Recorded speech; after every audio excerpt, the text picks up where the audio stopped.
dreaming of a holiday house in the sun is so required.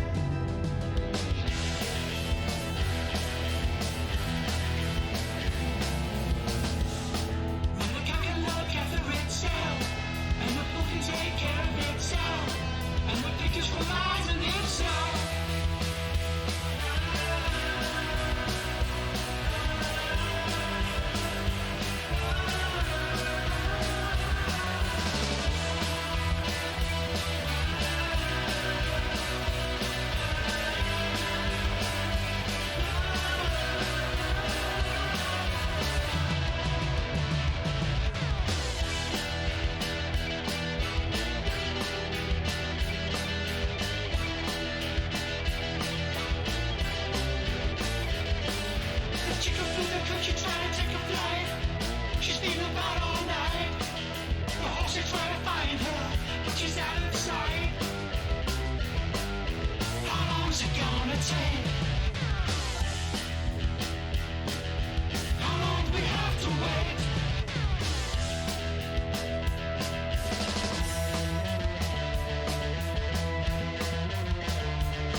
back!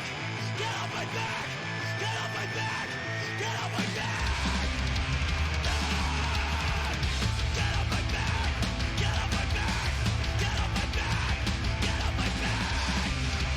Ah! Get off my back!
struggle is not over.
see the way they lie on TV. So daddy can be a better man than you see. But when decisions come, that's when they have all the fun. Politicians in my eyes.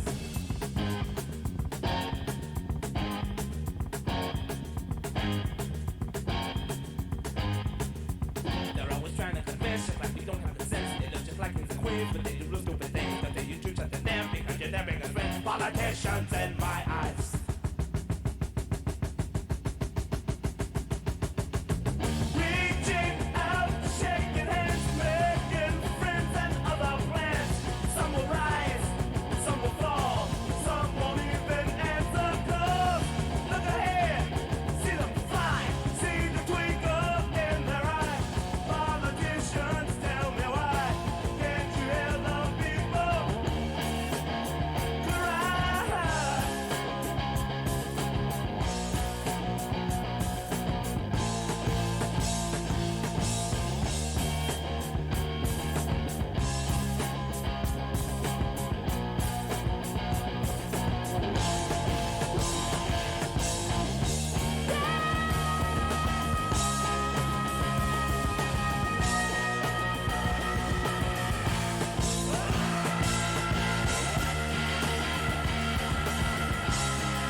Yo, yo, yo. Welcome, welcome, welcome. This is Three Amigos Exploding Heads Election Night Special or Election Day Special. We've just had the news that Biden's taken Wisconsin, so we're all a bit happy about that. Yeah. Someone's just walked in through the door, which is exciting. John from Volt BMX. I'll just go carefully with the wire. We'll watch the wires, yeah. What we might do is, should we just play the first tune? Yeah, and someone's here. Should we do that? Okay, this first tune is Four Skins. Dick's choice. Cracking record. Let's play it now. Don't pick some moist stuff too. Just press the mute button. Pick Angelic Upstart. The speaker side. Yeah.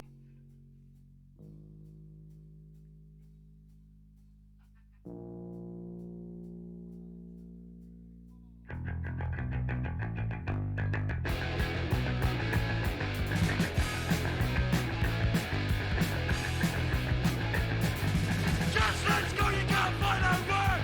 Be a building labourer and a bench clerk. Can't believe how many men you've seen. Granddad's scrapping and you're only 17. What a wonderful world. What a wonderful world this is.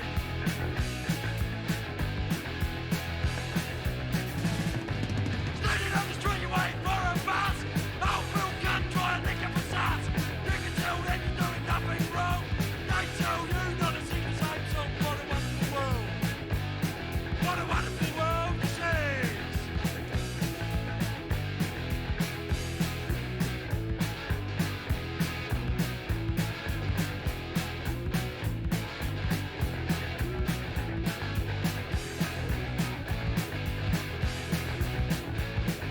Going down the bunker on your own for the night. Group of nuts try and pick up fight. You can try and bleed for your life. They'll still get you with a fucking great knife. What a wonderful world. What a wonderful world this is.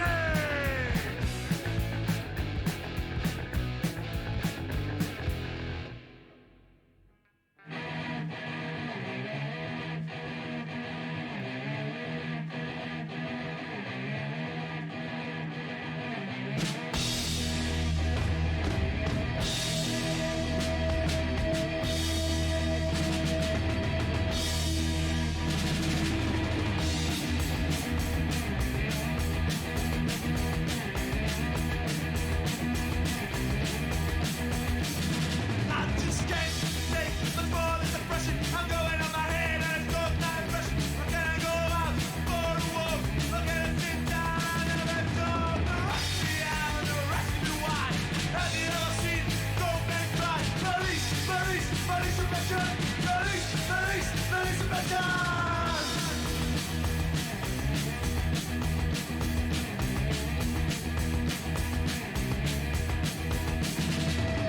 Really find it hard, even walking around the streets.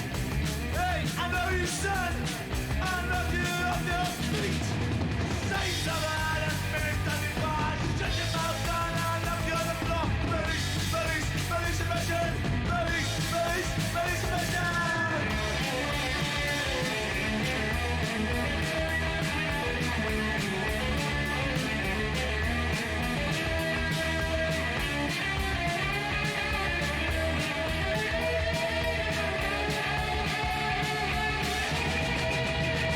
When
now, NWA court is in full effect. Judge Dre residing.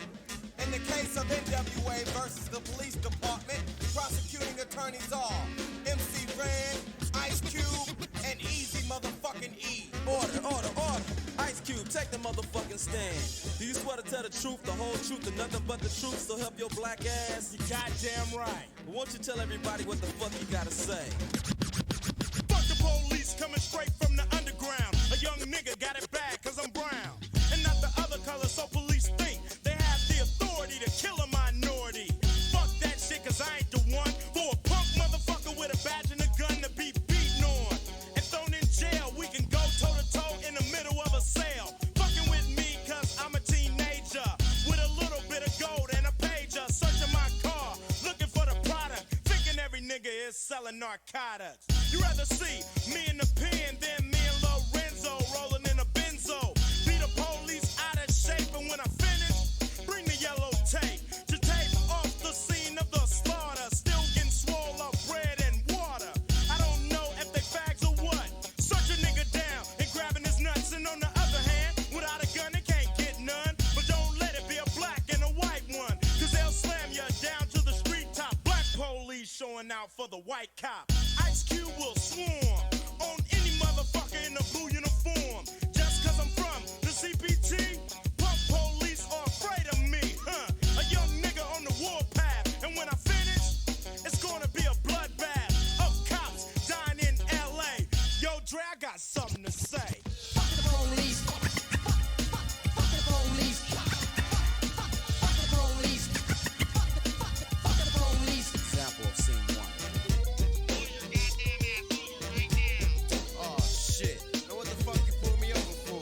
Cause I feel like it. Just sit your ass on the curb and shut the fuck up. Man, fuck this shit. Alright, smart ass, I'm taking your black ass to jail. MC Ren, will you please give your testimony to the jury about this fucked up incident? Fuck the police, and Ren said it with authority. Because the niggas on the street is a majority of gang. It's with whoever I'm stepping. And a motherfucking weapon is kept in a stash spot for the so-called law. Wishing Ren was a nigga that they never saw.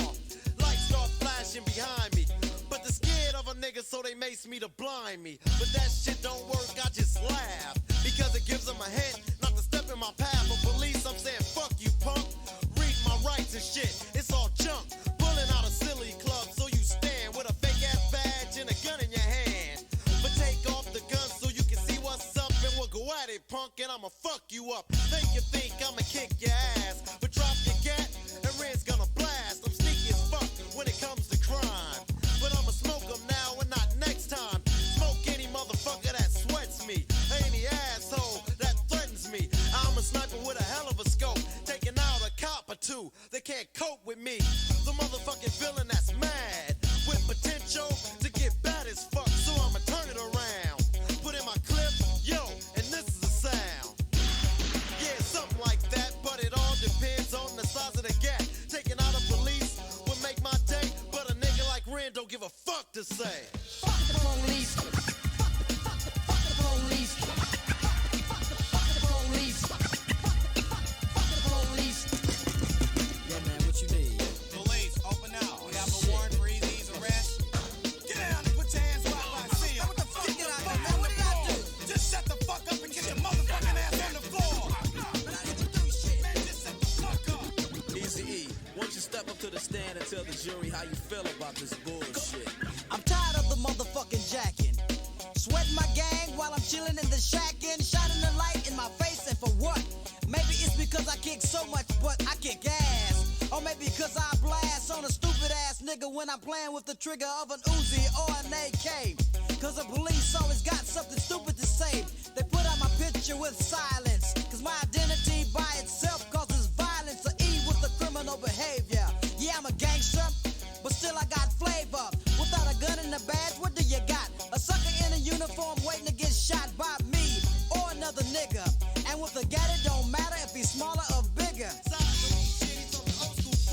And as y'all know, E's here the rule. Whenever I'm rolling, keep looking in the mirror and is on cue, yo, so I can hear a dumb motherfucker with a gun.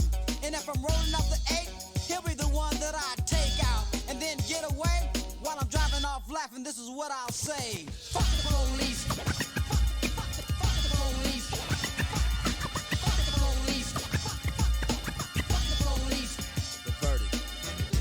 The jury has found you guilty of being a redneck, white bread, chicken shit motherfucker.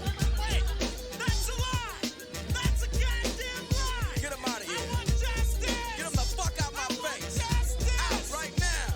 Fuck you, you black motherfucker. Fuck the police.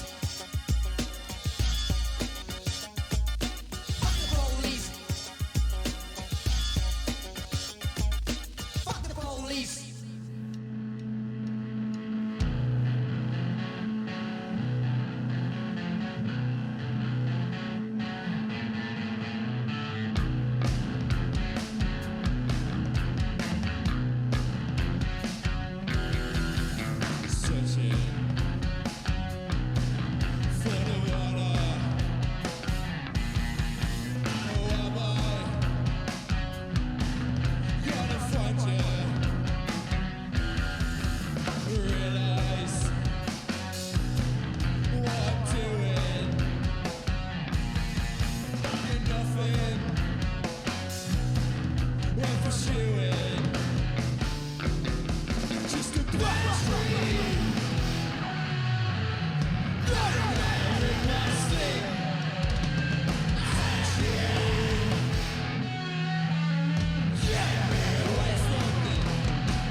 Okay, yo. So let's start again because obviously we started the show and we're really pleased to say that John from Volt BMX had walked in with a small entourage.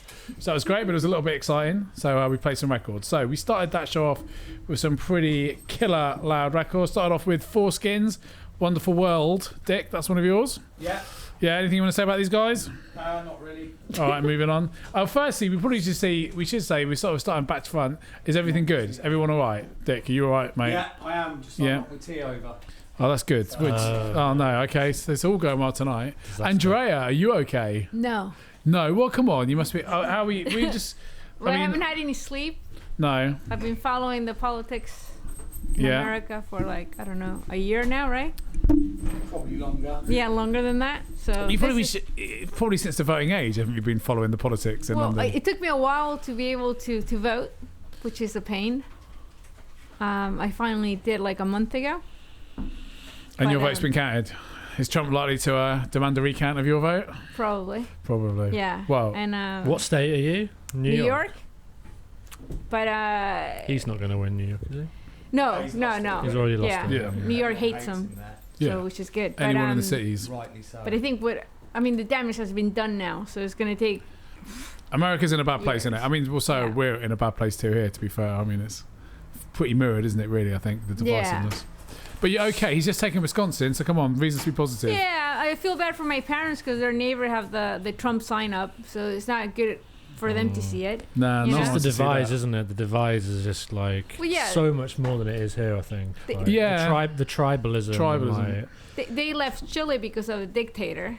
So Right, you know, yeah, well, he is. I mean, they are under a dictatorship, aren't they? Yeah, and now Trump. they're going through. I mean, not the same thing, but similar. So Well, if he pulls it off and remains in power for another 4 years, there's nothing democratic about it. It's completely dictatorial. And my dreams of going back are basically dead. Well, I thought your dreams of going back had been ruined because you found the love of a good Englishman. Oh yeah, that's it. Yeah. Sorry. you got your green card or something. And Tim, you good? Yeah, very well, thanks. Good. So look, we've got other people in the house as well. We've got Motti in the background. Motti's good. Motti's banged his head. So we're hoping we might have to send Motti to A&E. Concussion watch. We've got him on here. Yeah. It's no good asking questions. Count to 10 backwards. Yeah, that's right. So Ask Motti is a. Well, no. He might have uncovered some sort of brain cells. We're not letting him go to sleep. So listen, a couple of tunes we played. We played obviously Four Skins, One for World, punk band that I knew nothing about, Dick's Choice. Then we went into Police Oppression by Angelic Upstarts. Yeah. Andrea, I'd never heard of them before. So. Well, most of the songs that I picked today are just full of hate. Yeah, well, anyone who's listening to this show, you heard all the tracks that all the three Amigos followers on Instagram had sent in, which was great. Yeah. It is all tonight is pretty much punk, hardcore, a little bit of metal, just angry. or punk. We're alive as well. Yes, yes. I'm not dead. Which is good. Well, you see, I went in and played. I picked, which was a few people checked. Fuck the Police, NWA. Oh, yeah. Easy E, sadly. He's no longer, But mostly alive though. Mostly alive. Yeah. And then we played an Exploding Head Sessions tune by Squeeg, which are a wicked band from Brighton. Really, really good.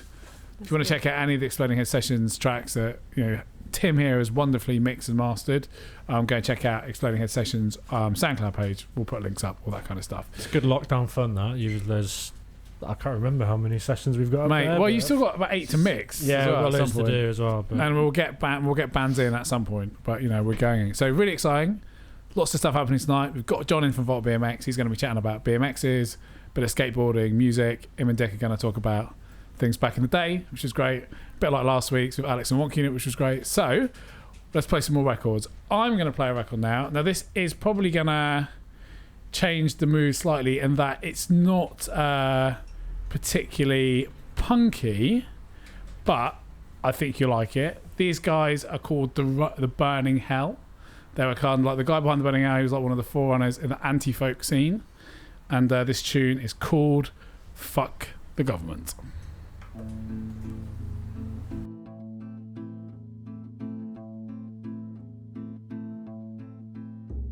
We met at the New Year's party of my vegetarian friend. I said I was studying English. I told you I was in a band. I asked what the band was I called. said it's called The Burning Hell. I said I've never heard of you. I said that's probably just as well. Just to make conversation, I told you about a dream I had in which Jean Baudrillard was rapping with Public Enemy shouting, "Don't believe the hyper real," with Flava Flav and Chuck D. And I said I think we might have a lot in common then. Possibly because I'm also a musician and also a student of hip-hoposophy. You mentioned you used to play the clarinet in high school in the early years of the millennium when you were young. And you said you're hired, the pay is negligible, and the tour starts next month. You asked what I was working on. I said, I'm writing an album of love songs. I laughed and said, love songs are dumb. And I said, yeah, wait till you hear these ones. Pass the wine, fuck the government, I love you. 3 statements overheard at once in the crowded room. But I could not be sure which one had come from you. So I passed you the wine and said, yes, fuck the government, I love you too.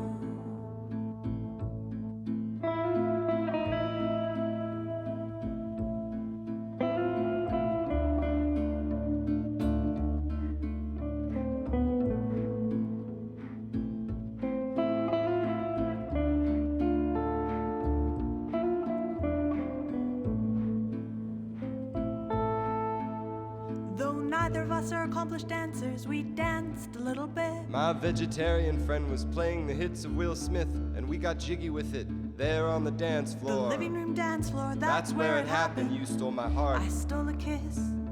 We stole someone else's gin by accident.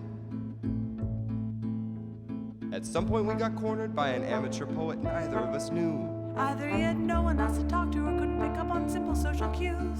Step by step we backed away until we backed up all the way into the bathroom together. We told the poet that we always go together, 'cause that's what happens when you've been dating forever.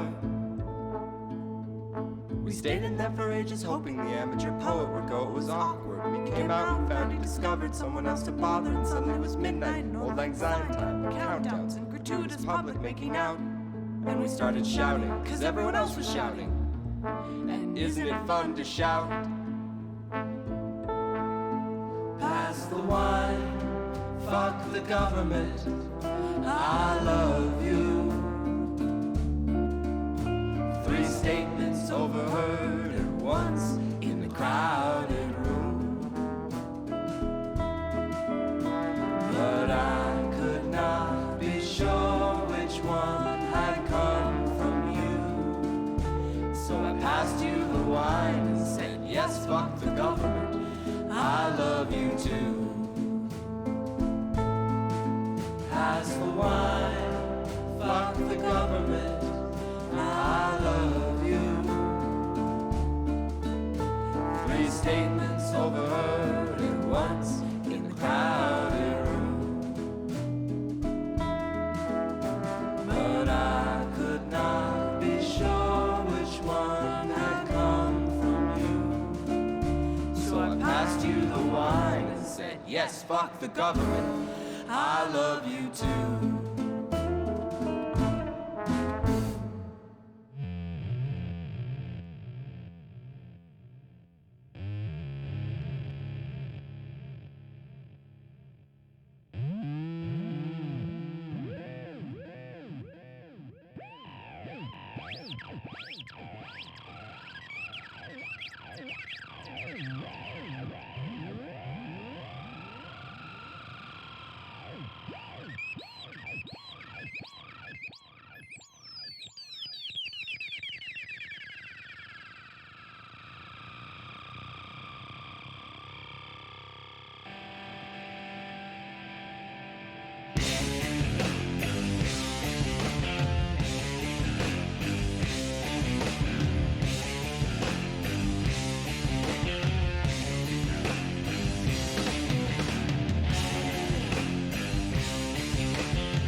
God's domain hides festering hopes.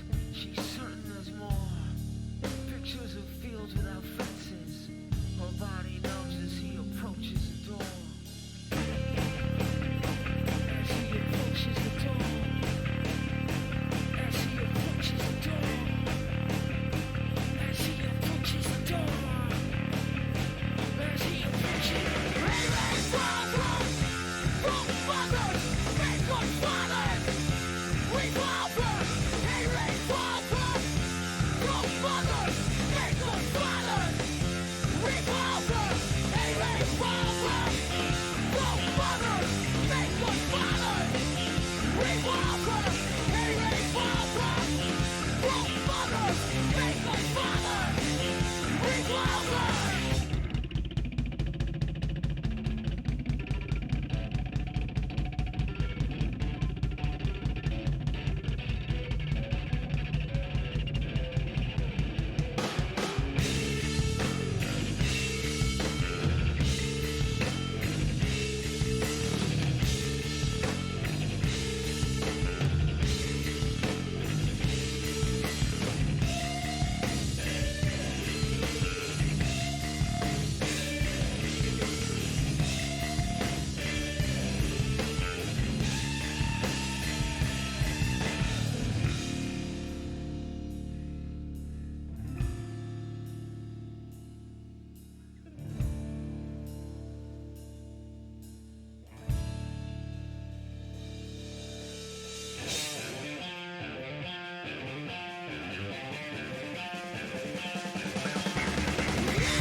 Hello.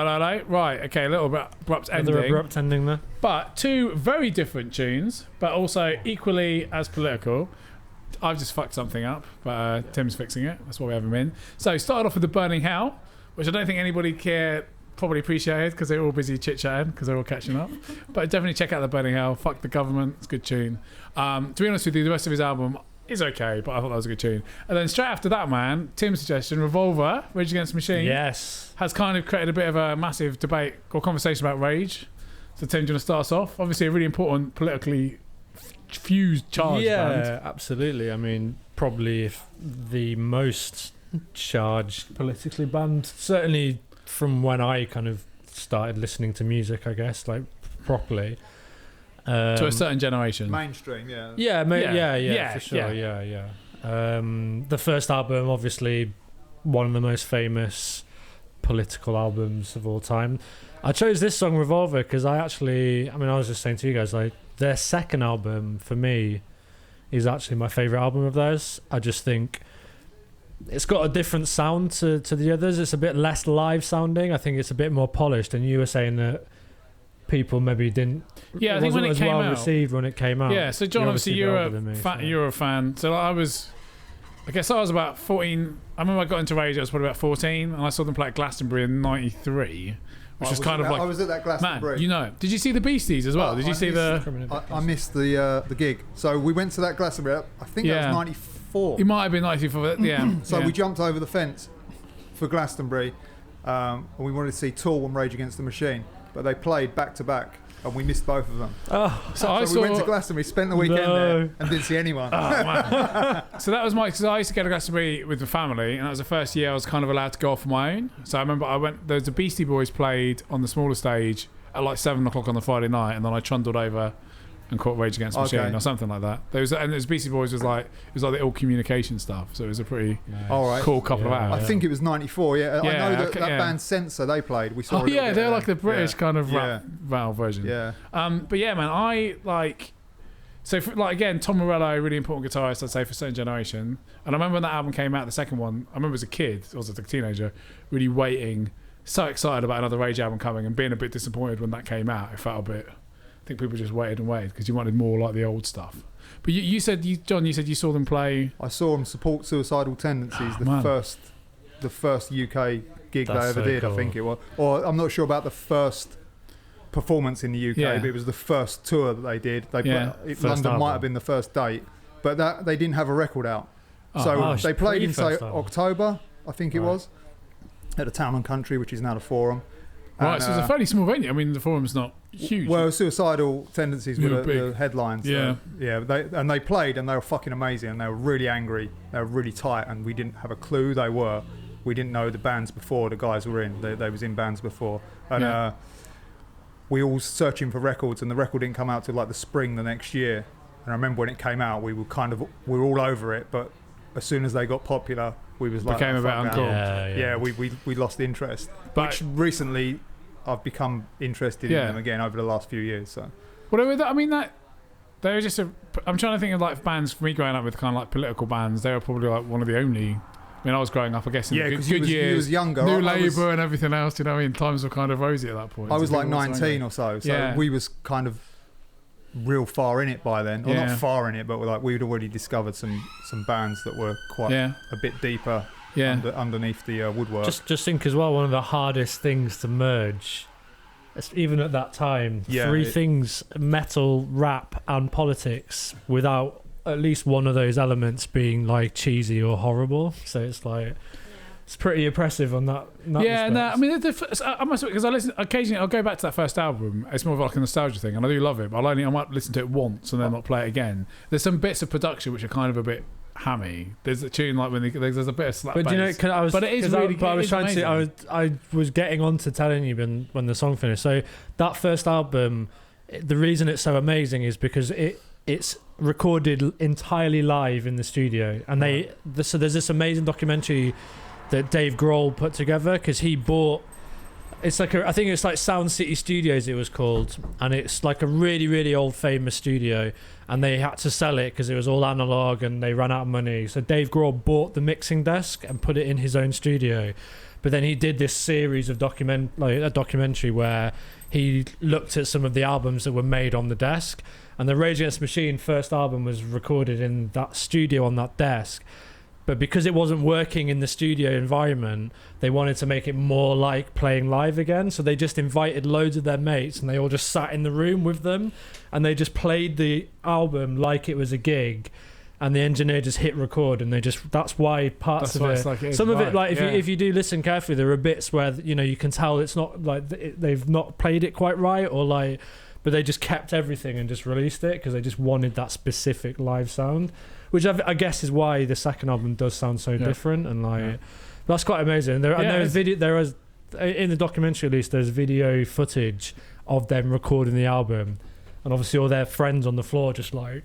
Because that's the thing, you not making any noise, just like. I mean, I would love to have seen him have been like a kid in LA, going to see them playing like a tiny venue. He was in a band before called Inside Out. Which one? Inside Out. No. So the name Rage Against the Machine was going to be Inside Out's album. He was in a band with a guy from another band called 108. So one guy went on to do 108, and Zach went on to do Rage Against the Machine. That name was one of their songs, which was going to be their album. There you go. Did not know that. Yeah. Good stuff. Well, just to end it on, I've got a funny Rage story which I felt like I should share, in that. So my sister-in-law lives in LA, right? Works in film, was a film lawyer. Our kid goes to school. Is good friends with Brad Wilk's daughter. So kind of in LA, that's kind of that's a drummer. So it's kind of like it's kind of for anyone else who's they got a bit of cash. That's kind of like the normal thing. Like the singers from Weezer's daughter is in the same class. That kind of thing. But the funniest thing is, my mother-in-law, who's kind of like pretty conservative, straight as they come, spent a whole afternoon talking to Brad Wilk at my niece's birthday party. She's like, "Oh, I met this drummer in a band covered in tattoos called Rage Against the Monuments or something like that." I just think that was just a funny story. I was like, "Dude, that's like Brad Wilk. That's nuts." Yeah. So let's move on now to some sort of more politically fused punk from sort of 10 years before Dead Kennedys. I think Dick, more your thing, or Andrea. Did we pick? You pick it. Someone picked it. I did. Or maybe Nazi punks fuck off. Yeah. We're going to play this one, but I think we've got a couple of Dead Kennedy tunes in there, and we'll play a couple more records. Where they go religious,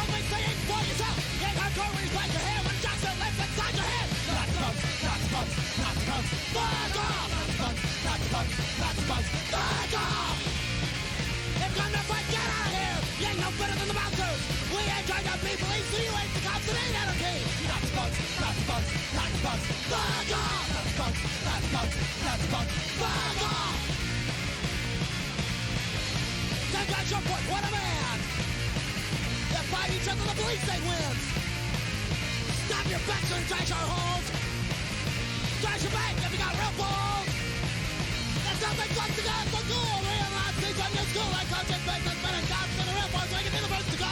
That's punks, that's punks, that's punks. Fuck off! That's punks, that's punks, that's punks. Fuck off! You've been the first to go, you've been the first to go, you've been the first to go. What lets you think?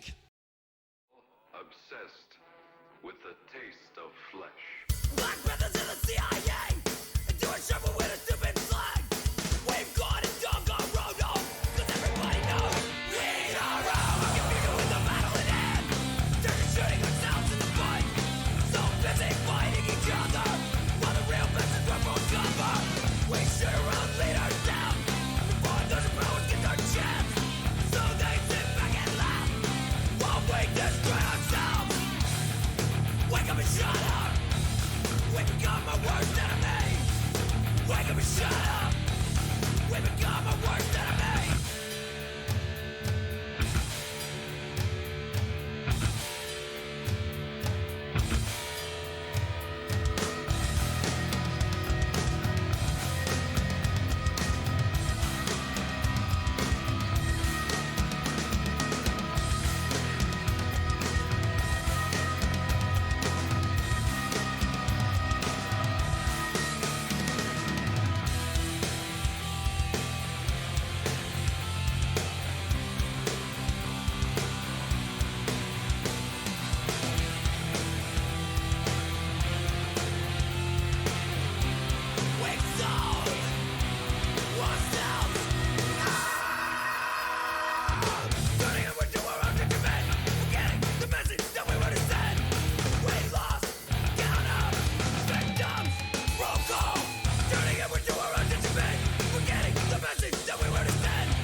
My God, it's good to see you. My God, it's good to see you. My God, it's good to see you. Another day, another dollar. My God, it's good to see you. My God, it's good to see you. My God, it's good to see you. Another day, another dollar. My God, it's good to see you. My God, it's good to see you. My God, it's good to see you. Another day, another dollar. My God, it's good to see you. My God, it's good to see you. My God, it's good to see you. Another day, another dollar. Another day, another dollar. Another kid with a corporate color. Why I wake and why I bother. I run second to no one and no one to me. I run second to no one and no one to me. I can't see it to be it to be it to be. I can't be what the world can't be to me. I wake up and the world just steps on me. My God, it's good to see ya. My God, it's good to see ya. My God, it's good to see ya. Another day, another dollar. My God, it's good to see ya. My God, it's good to see ya. My God, it's good to see ya. Another day, another dollar. Another page, another chapter. Ain't I one to kill the master? Whatever matters, if it matters, it matters. Whatever matters, if it matters, it matters to me. Whatever matters, it should matter, it matters to all. The bigger we build, the bigger the pressure we fall. And if it happens to one, it happens to all. Remember me when the world comes to take you.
Another day, another dollar. My God, it's good to see you. My God, it's good to see you. My God, it's good to see you. Another day, another dollar. Okay, lovely. So that was who was that, Tim? That was 1 Minute Silence. Who were an attempt of European rap metal. European, which we were talking about. They were very proud about that. Yeah, I think the singer is quite obviously Irish, and I think one of them was from like Gibraltar or something, and they make a big deal out of it. But yeah, but I actually saw them.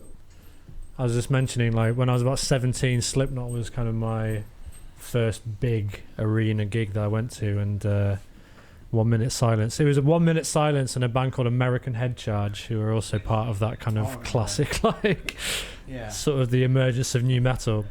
But yeah, I mean, it's it's year 2000s political British rap metal. What more do you want from it? And then we had Boy Sets on Fire. Boy Sets Fire. Yeah, both of you guys. They're American. Yeah. And you, Dick, you're a fan of them? You know them? Well, the earlier stuff. Yeah. Not so much their stuff now. They went a bit. Yeah, they just went on for a long time, longer than they should have done. Yeah. Got more and more like soft and a bit emo, didn't it? Yeah. Towards the end. Yeah. Well, I think they're still touring now, aren't they? Yeah, I'm pretty sure.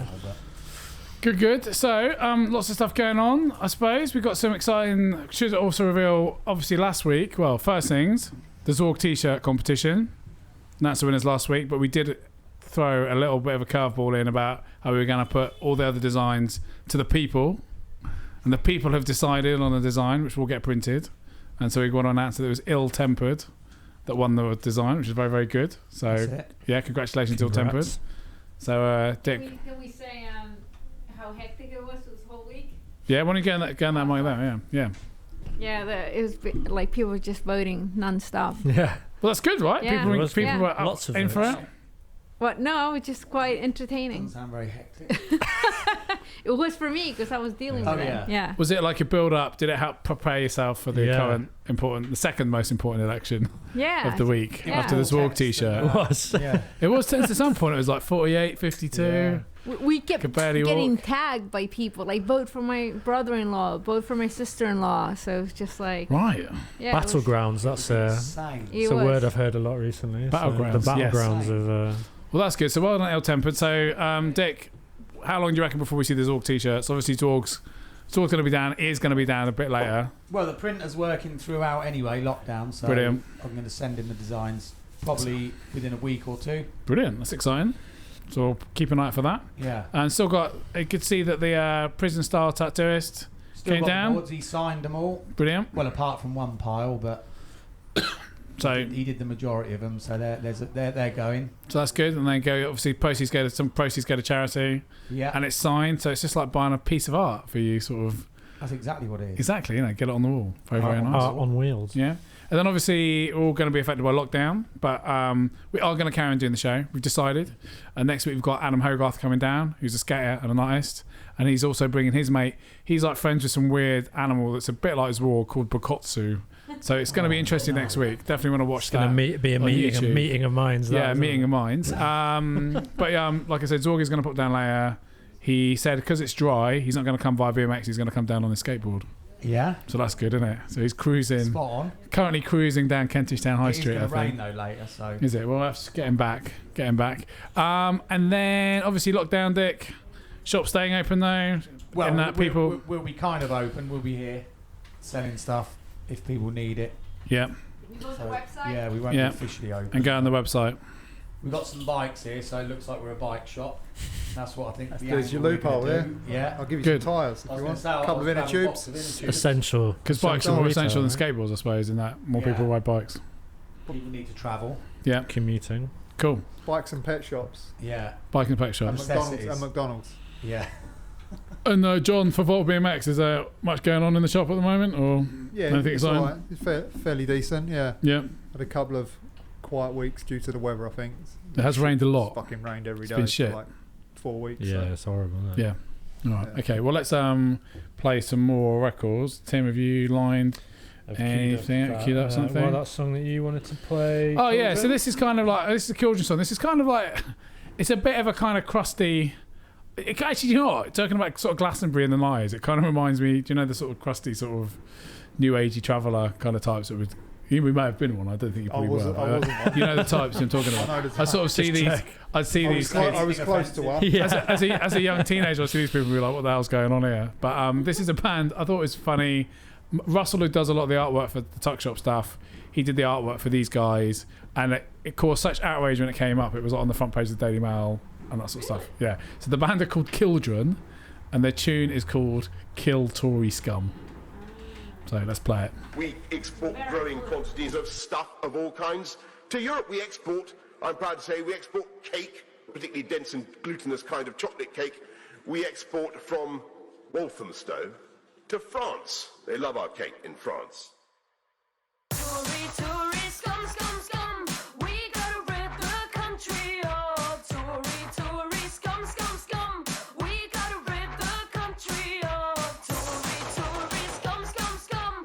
We gotta rip the country up. Tory, Tory, scum, scum, scum. We gotta rip the country up. Even if it's your dad or your mom, kill Tory scum, kill Tory scum. Even if it's your pal or your chum, kill Tory scum, kill Tory scum. Politics leaves you numb. Kill Tory scum, kill Tory scum. Murder them all to the beat of the drum. Kill Tory scum, kill Tory scum. Tory genocide is the perfect outcome. Kill Tory scum, kill Tory scum. We pay by the head, raise your income. Kill Tory scum, kill Tory scum. Kids love me doing it, you will succumb. Kill Tory scum, kill Tory scum. It's the solution we'll overcome. Kill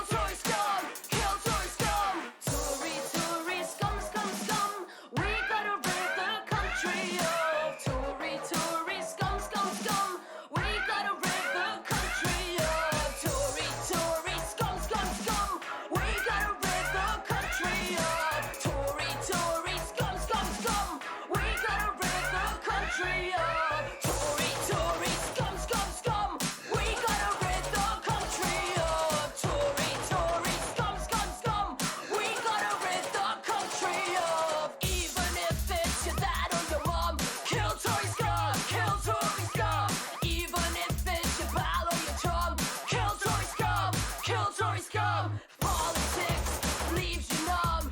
Kill Tory scum, kill Tory scum. Murder them all to the beat of the drum. Kill Tory scum, kill Tory scum. Tory genocide is the perfect outcome. Kill Tory scum, kill Tory scum. We pay by the head, raise your income. Kill Tory scum, kill Tory scum. Kids will be doing it, you will succumb. Kill Tory scum, kill Tory scum. It's revolution we'll overcome. Kill Tory scum, kill Tory scum. Kill Tory scum before they kill you. Kill Tory scum before they kill you. Kill Tory scum before they kill you.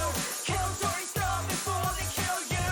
Kill Tory scum before they kill you. Kill Tory scum before they kill you.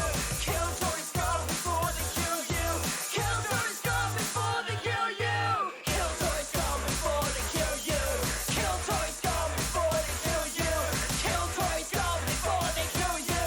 Kill Tory scum before they kill you. Kill Tory scum before they kill you. Kill Tory scum before they kill you. Kill Tory scum before they kill you. Kill Tory scum before they kill you. Kill them all. Put the Tories on the top. Put the fascists in the middle and burn the fucking lot.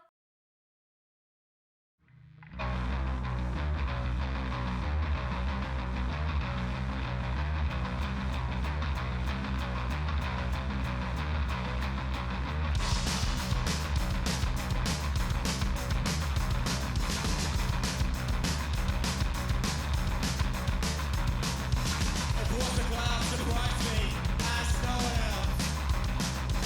You're everywhere and you show nothing. If you want the clouds to bright me, ask no one else. You're everywhere and you show nothing. Just run, everything! Just run, everything! Just run, everything! Just run, everything! Just run, everything!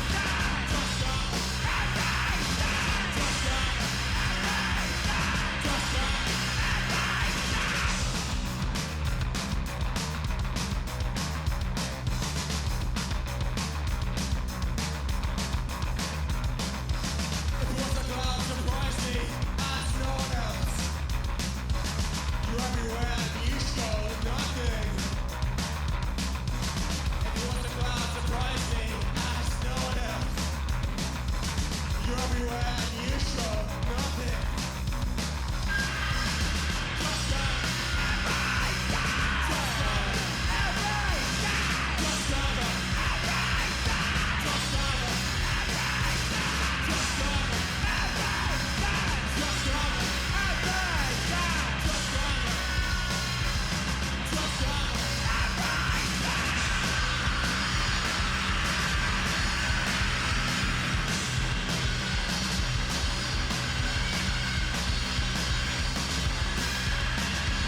sick fuck.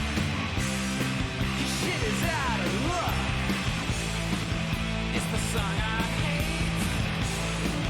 It's the song I hate. Another Nazi attack. The skinhead is cracked. My blood is black. It's the song I hate. It's the song I hate. We're banging pots and pans to make you understand. We're gonna bury you, man. It's the song I hate. It's the song I hate. I'm a human wreck, a redneck in check. I killed a teacher's cat. It's the song I hate. It's the song I hate. It's the song I hate. It's the song I hate. It's the song I hate. It's the song I hate. It's the song I hate. It's the song I hate. It's the song I hate. It's the song I hate. It's the song I hate. It's the song I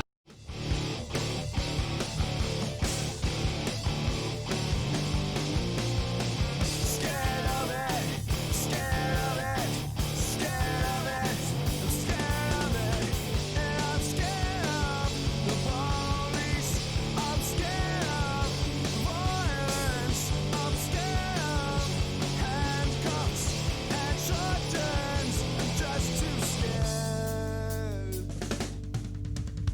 So pack your bags, we're going home. This place has started to stink. I've been standing around for far too long. My feet have started to sink, and I'm scared of becoming a statue, a monolith, and not changing ever. It's not healthy, and I'm just scared of it, scared of it, scared of it, scared of it, scared of it, I'm scared of it, I'm scared of it, I'm scared of it.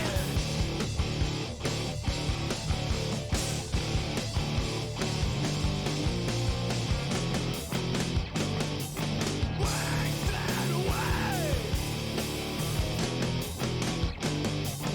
Stand safe.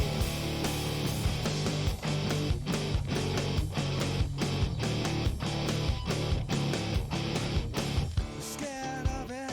I'm scared of it. I'm scared of it. I'm scared of it. I'm scared of it. I'm scared of it. I'm scared of it. I'm scared of it. I'm scared of it. I'm scared of it. I'm scared of it. I'm scared of it. I'm scared of it. I'm scared of it. I'm scared of it. Go!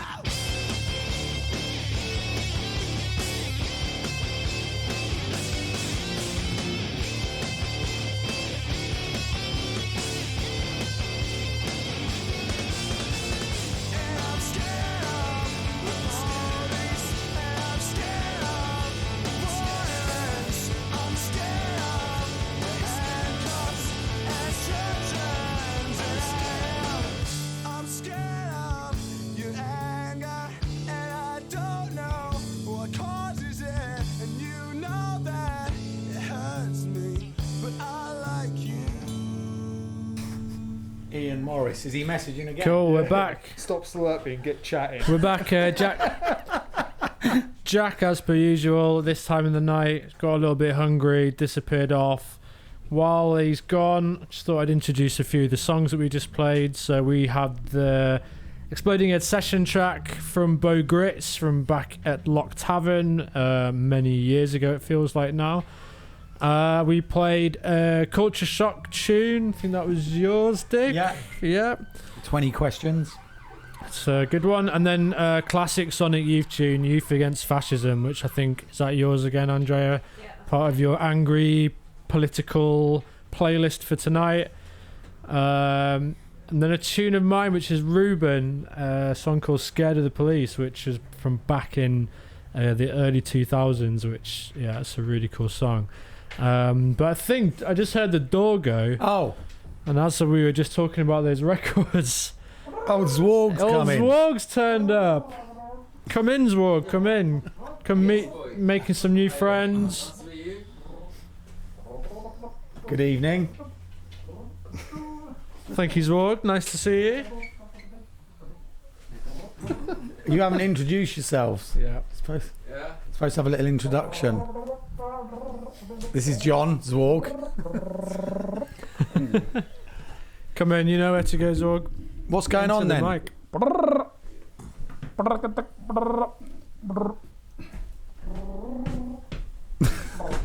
Oh, you came down on the skateboard. What's happened with the spaceship? Run out of juice? No? No good. You live at... Are there BMXs? It's a bike. It's another form of transport. You not know about them, though? But we've got John tonight. He's got the BMX shop, so we're going to be talking to him in a minute. Yeah, you do a few tricks, few wheelies. That's it. Bit like Evel Knievel. You know him? Ah, but check him out. You'll be all right. What about this? You've been following the elections?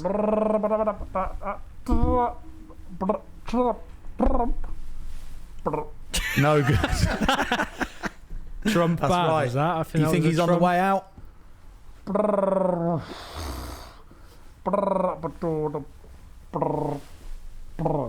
Yeah, you give him the boot over the wall. Build that wall and kick him over it. Yeah, he's no good. No good to mankind, that bloke. What else? What else has been going on? Anything else?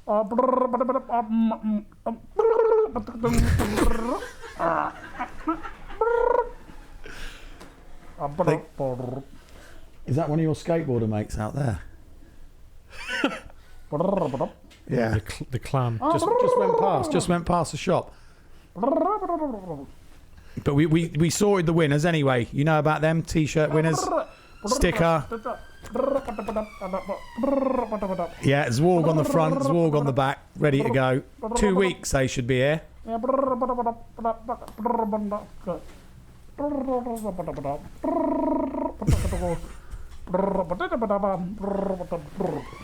Yeah? Oh, that's good. I got a little bit lost there. A bit sorry. fast there. Yeah, you were going a little bit too fast. I'm struggling a bit. I got the phone conversation. Were you ringing home to tell them you're going to be... Oh, you were ringing the shop? Yeah, to see if you could have a T-shirt. Yeah, we're going to save you one. You don't have to pay for it because you're starring in it, so we're going to save you one. No problem. What size are you? Extra large. Okay, we'll save you one. Have you picked any songs this week? You did? Because we got a few people listening, waiting to listen to John have a chat, so we're going to have to be a bit quick today. Picked a bit of a banger. It's a System of a Down song. A song called Suggestions. This could be some interesting dance moves to this one, I think. So let's Are you having a dance as well? Did you learn some moves off of Donald Trump?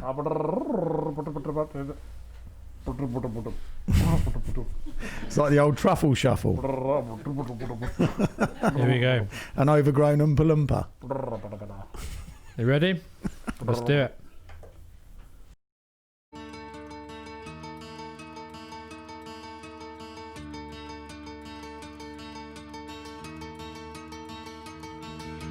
Watching from a post up high, from where you see the ships afar, from a well-trained eye, the waves all keep on crashing by.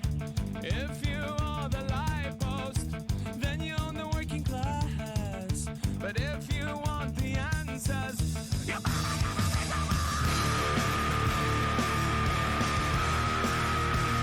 let me see your eyes. Warning, post-hypnotic suggestions, running the ships ashore. comes from proclaim itself a god. If you point your questions, the fog will surely chew you up. But if you want the answers, you better get ready for the fall. Ready for the fall.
So how was Org, man? I heard I missed him again.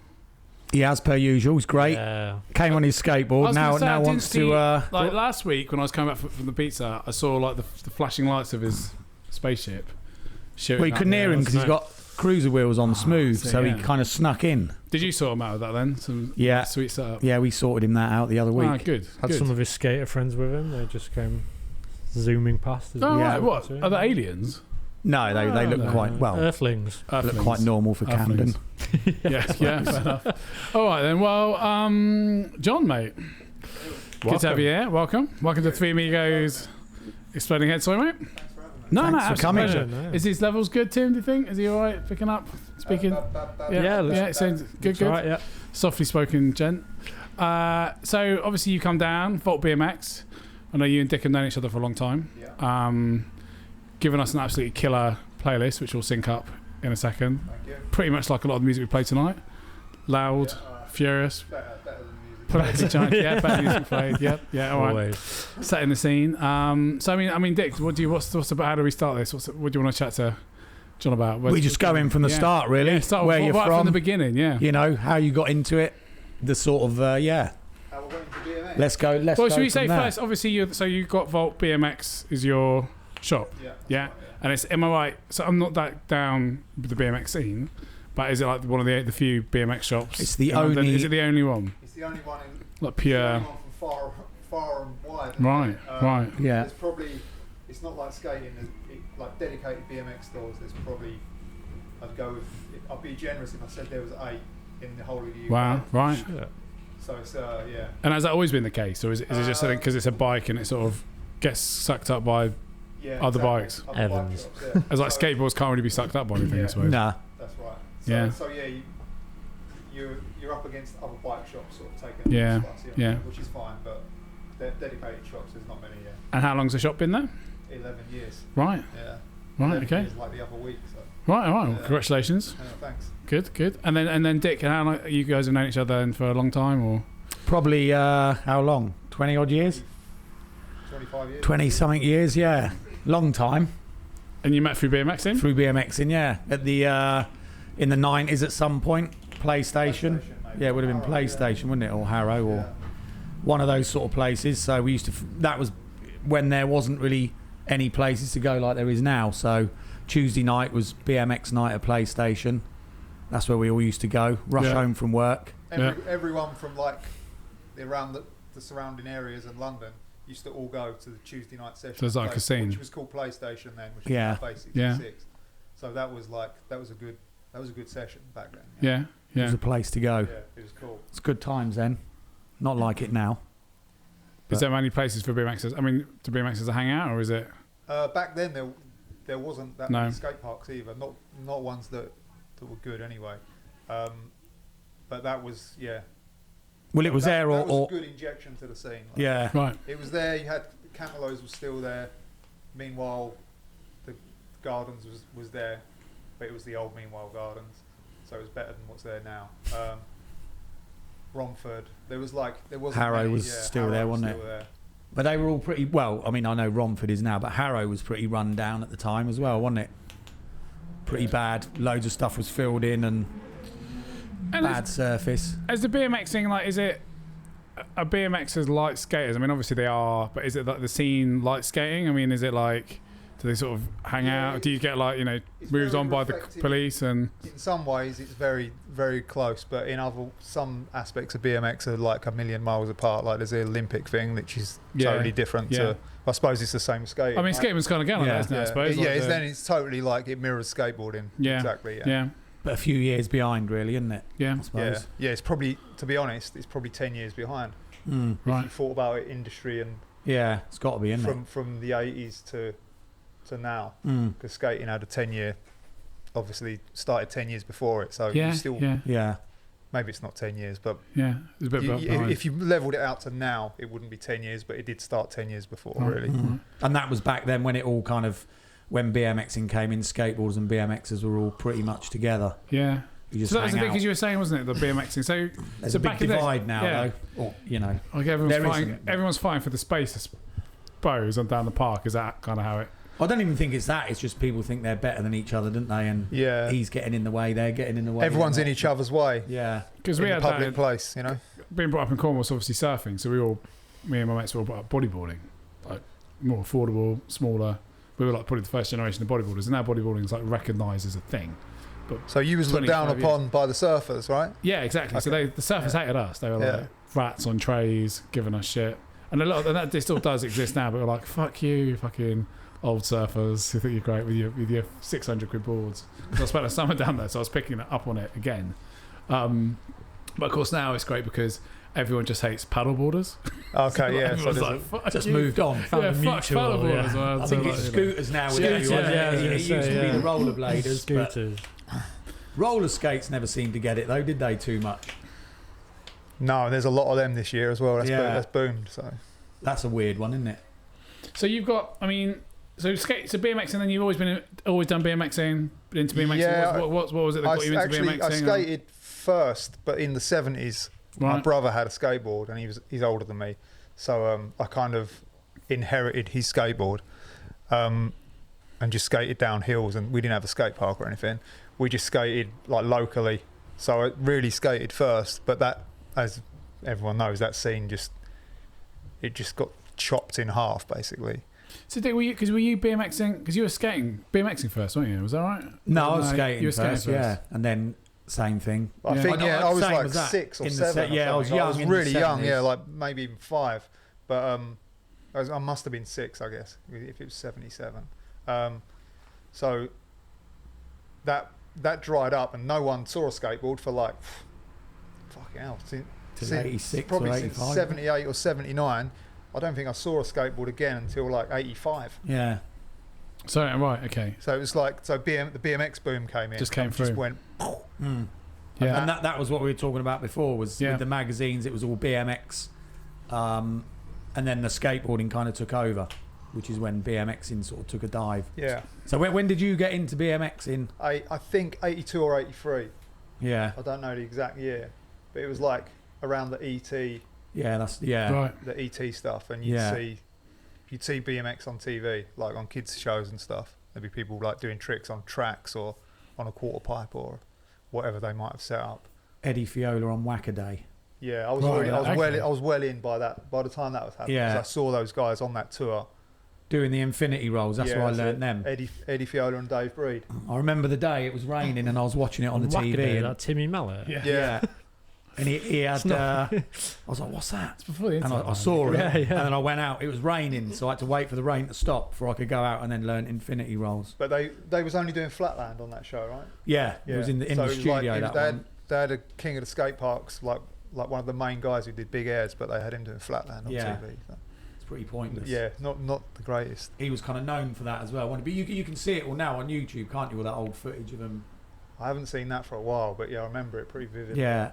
With Eddie Fiola and I stuff. saw him at Pickett's Lock during that tour. They did like full GT tour. Oh, really? That was 85, I think. Yeah, it must have been. Yeah, it would have been 85. So yeah, I saw him on that tour. Yeah. He was good, man.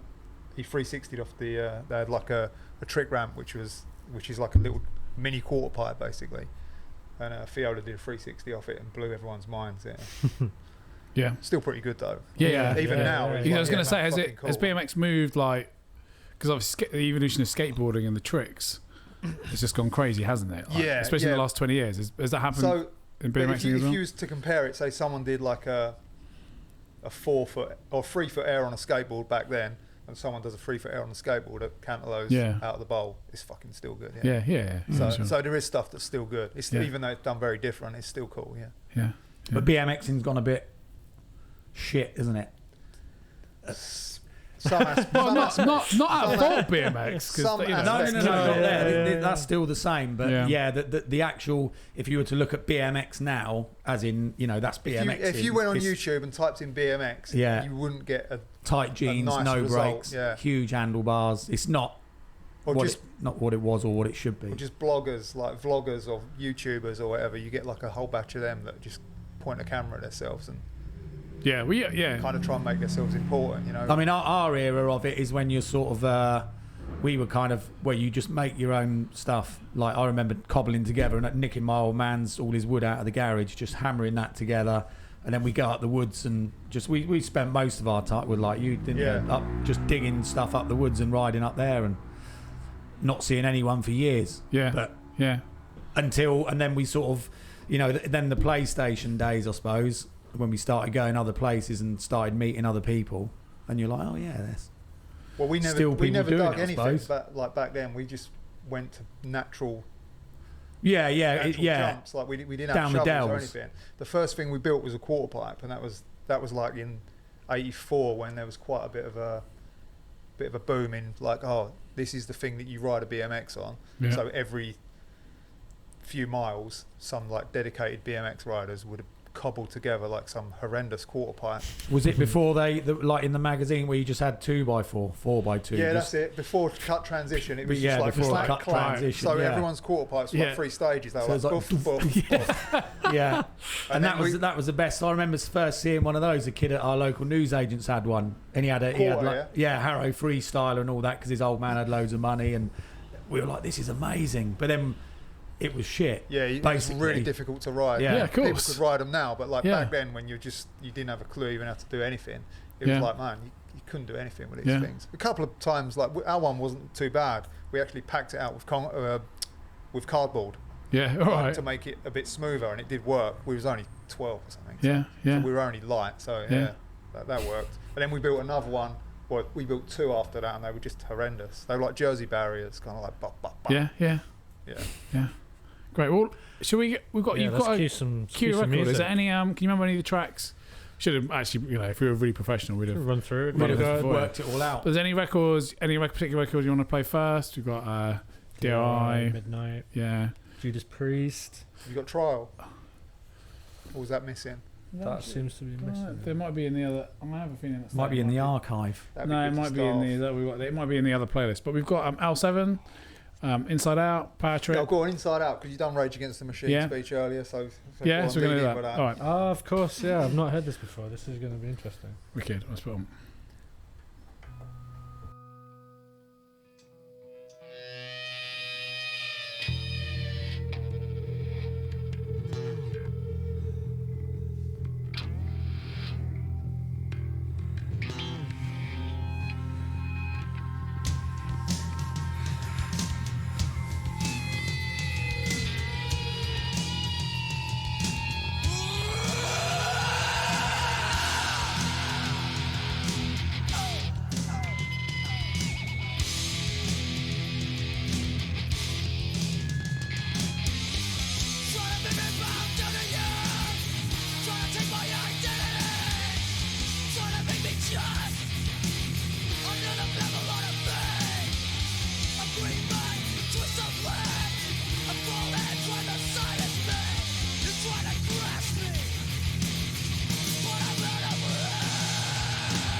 chosen few.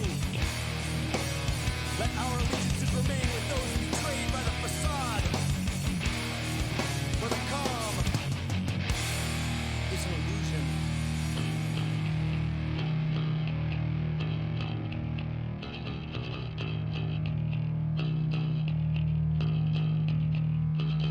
The struggle is not over. It assumes new forms. But no matter what the face, no matter what the name, it's still war!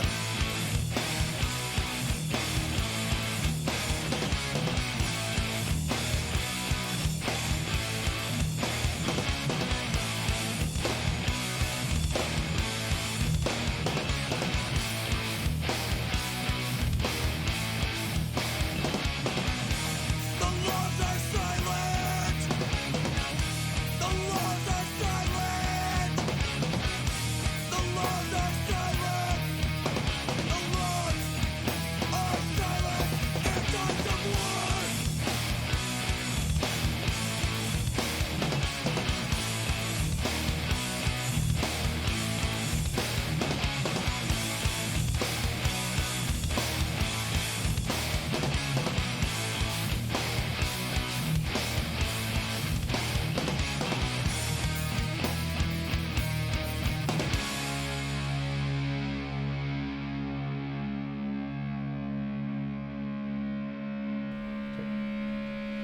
So, Inside Out first. Zach De La Rocha's first band, right? Not first. Not first. Second band. Second band that I know of. Band before. Band before was Hard Stance that he was in. He played Right. bass, yeah. Yeah. Okay. So I've never heard It's got that. quite a ferocious vocal style in that. Yeah, it's good, yeah. Bit less like. Yeah, I don't know where the Bit rapping not as came from. rappy as Rage, but that's pretty cool. Vanilla Ice. I think they saw Exactly. maybe saw the success of the Beastie Boys and upped it a I little. thought we'd give that a go. And then we played Trial. Yeah. Yeah. We said band in the late 90s. Oh, you're not using the Oh, he's not tuning in, is he? He need to get you in. Look. Oh, sorry. Chatting away. It's all right. So they Trial still play sometimes, I think. They're from Seattle, USA. Yeah. Pretty good. Get Cool. involved. Good neck of the world for. Good neck of the world. Good neck of the woods. Part of the world. Give me a neck of the world. man. Neck I of the was woods, neck of the thinking world. part of the world's also neck of the woods, so accidentally little bit mixed up. merged them. Neck of the world, but yeah. So obviously, continue on the skateboarding thing. So we're moving away from BMX, homemade ramps. Yeah. BMXing. BMXing, sorry, yeah. See, terrible, isn't it? Yeah, we did the bad cobbled together homemade Yeah, ramps. yeah. That was what, 85? That was 84. We built our first one in 84. And then 84 is when it was in a bad, looking back, when it was starting to go in a bad way. Yeah. So that 84 is when it started getting really sort of race uniform, fluorescent, like very sanitized. Yeah. And then sort of flatland started coming in, which is good now. But back then, like the flatland at the start was like hopping up and down on the spot and like just kind of twirling round. So it's called what sort of uniform or regimented was it in a way? Like very more like a regimented. sport. Yeah, it was, and not like a it was taken as a expression. sport, like by the guys, kids' parents. Yeah, so the kids weren't. So yeah, they wanted to, I guess, measure it in a way. They like wanted you to were- channel it because it was a big boom, and there was Yeah. probably money to. They thought, oh, this is going to be the Yeah. new thing that's Like going to you were last forever. Doing it at school or something. And they basically killed it off, really. Yeah. Do your cycling 'Cause proficiency and then that. Yeah. As the riders grew up, like say the riders back then, average age was probably 12 to 14. There was a few older and a few younger, but most of them would have been 12 to 14. So as the years went by and those got older, that it just became embarrassing for them guys to want to be associated with this really really naff kind of It was pretty bad. It's not particularly cool, is it? I suppose. No, Just it wasn't cool doing then. bunny hops on the spot. I And you suppose, think if it wasn't cool to a 13-year-old kid back then, how bad does it look now? Yeah. But it had to go through that to get it to break, you know? Yeah, Because they had to break it for it to be good. So that could have been because I suppose again, I remember sort of being interested in BMXing. I must have been 7 or 8, and I got a BMX for Christmas. I got a Black Lion BMX. Yep, I know what that is. Do you know that? Yeah, like, and ironically, it wasn't black. It was like yellow and blue. But when we're getting that for Christmas and thinking I was the nut, I got it second hand when we were thinking I was the nuts. Yeah, I think that's a couldn't do anything British. with it. Is that a British brand, right? It must, Like yeah, I don't know. budget I mean, you British know brand. what I mean. But like, I suppose it didn't really stick, as opposed to like something like skateboarding. I sort of discovered a couple of years later and just felt, I don't know what it was. Well, the freedom. What year was it? Probably at that age, a skateboarder's got like a instantly a cool graphic on the bottom. Yeah, well, that's it, isn't it? So you get straight away. You've BMX got an image to it. Yeah, a BMX hasn't really got an image to it until you get further involved. Yeah. And back then, in the 80s, the image was so bad that because it was regimented. It was like the gear and the outfit. Yeah. It was pad sets. Yeah. I remember, because we went to one of my mates used to race, and I'd find it pretty boring, but we used to go to Hounslow quite a lot. Yeah, with the metal quarter pipes there. They had, one of them was all right. I remember that. There was a big one and a small one. Yeah, and the other one at the other end wasn't so good. But yeah, that's what I used to mess around on those. But then it was all very regimented. And I always remember a guy, I don't know if you heard of him, Martin Parker. No. He was probably about 15, 16 at the time. But in between the races, they do like a little jumping comp. But they hadn't sort of worked out then sort of good jumps and that they needed landings. So this guy was just going absolutely crazy, like trying... Well, they'd call them frame whip. He was trying to frame whip off one of the berms. Oh, I remember the berm jump. Yeah, and he was just hacking at that, smashing himself to bits. That's because it was probably 87, I think, 88 maybe, 87. Before tail whips were done. Well, it was obviously a flatland trick then, wasn't it? Okay. The foot jam. There was a sequence of frame whip because it wasn't. They weren't calling it a tail whip. There was a sequence of Dominguez doing one out of the combi pool. You seen that old sequence? And that's like 84 or something. But I don't know anyone. I mean, this guy, there's not a chance in hell he was ever just spinning his bike. He was just like I say, it was the whole thing of the parents would turn up with the kids. They'd load their little camper vans out and they'd all, little stoves. So what was he? A local at Hounslow? I don't even know where he's from. He's a racer, but he was sort of off the chart mad. So presumably there's like a BMX, was there like a BMX governing body then? Yeah, because again, skateboarding's never had that, or did it have? No, it did. Back in the day. If you look at skateboarding, it went exactly the same. Didn't it? They did them like really pirouette contests. With like these which really wasn't particularly wasn't cool. Yeah, exactly. Was one of them. You're right. He was. You're right. Yeah, because that sort of. Yeah. But that was later, wasn't it? That was 80s. Yeah. So over here it was the ESA, the English Skate Association. Yeah. And we had the UK BFA. Yeah. So cool. very, very much the same thing, I guess. I think the ESA might have been skateboarders though, possibly. I think it was a bit more controlled by them here than it wasn't the parental thing anyway, like BMX. I think was it? Yeah, I think that's right. It might have been the skaters put that together. So when did it? So you had all that, and then it did it at some point. It kind of started to break away. Then did it, or there was like a new breed of BMXers coming in, or like new guys seeing it differently, or just people? It just got. The riders got older, so the good riders got to about, I guess, 15, 16, 17, and they was no longer going to accept this. We're going to play Queen. I'd like to ride my bicycle for your contest run, which used to happen very often. Like, so it was evolving, and there was a magazine called BMX Action Bike, which kind of helped push this new evolution.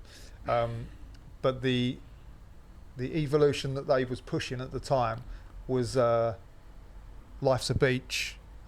The Zoid.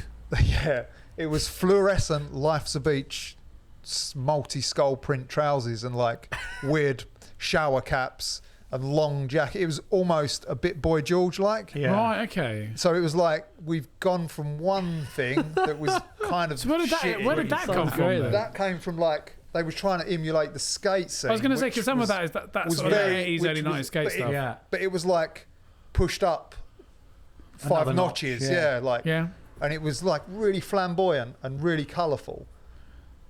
But it was fucking awful. It wasn't a fit actually for. So it had to. It didn't evolve properly. And then as those guys, the guys that were pushing that were almost getting out of it anyway at that point in time. But the magazines pushed that hard with the scooter thing. Yeah. So in the BMX mag, which was turning into a skateboard mag, they also, which they always like to forget, very conveniently, was pushing hard on these things called ninja scooters, which were like a mini BMX but like a scooter version.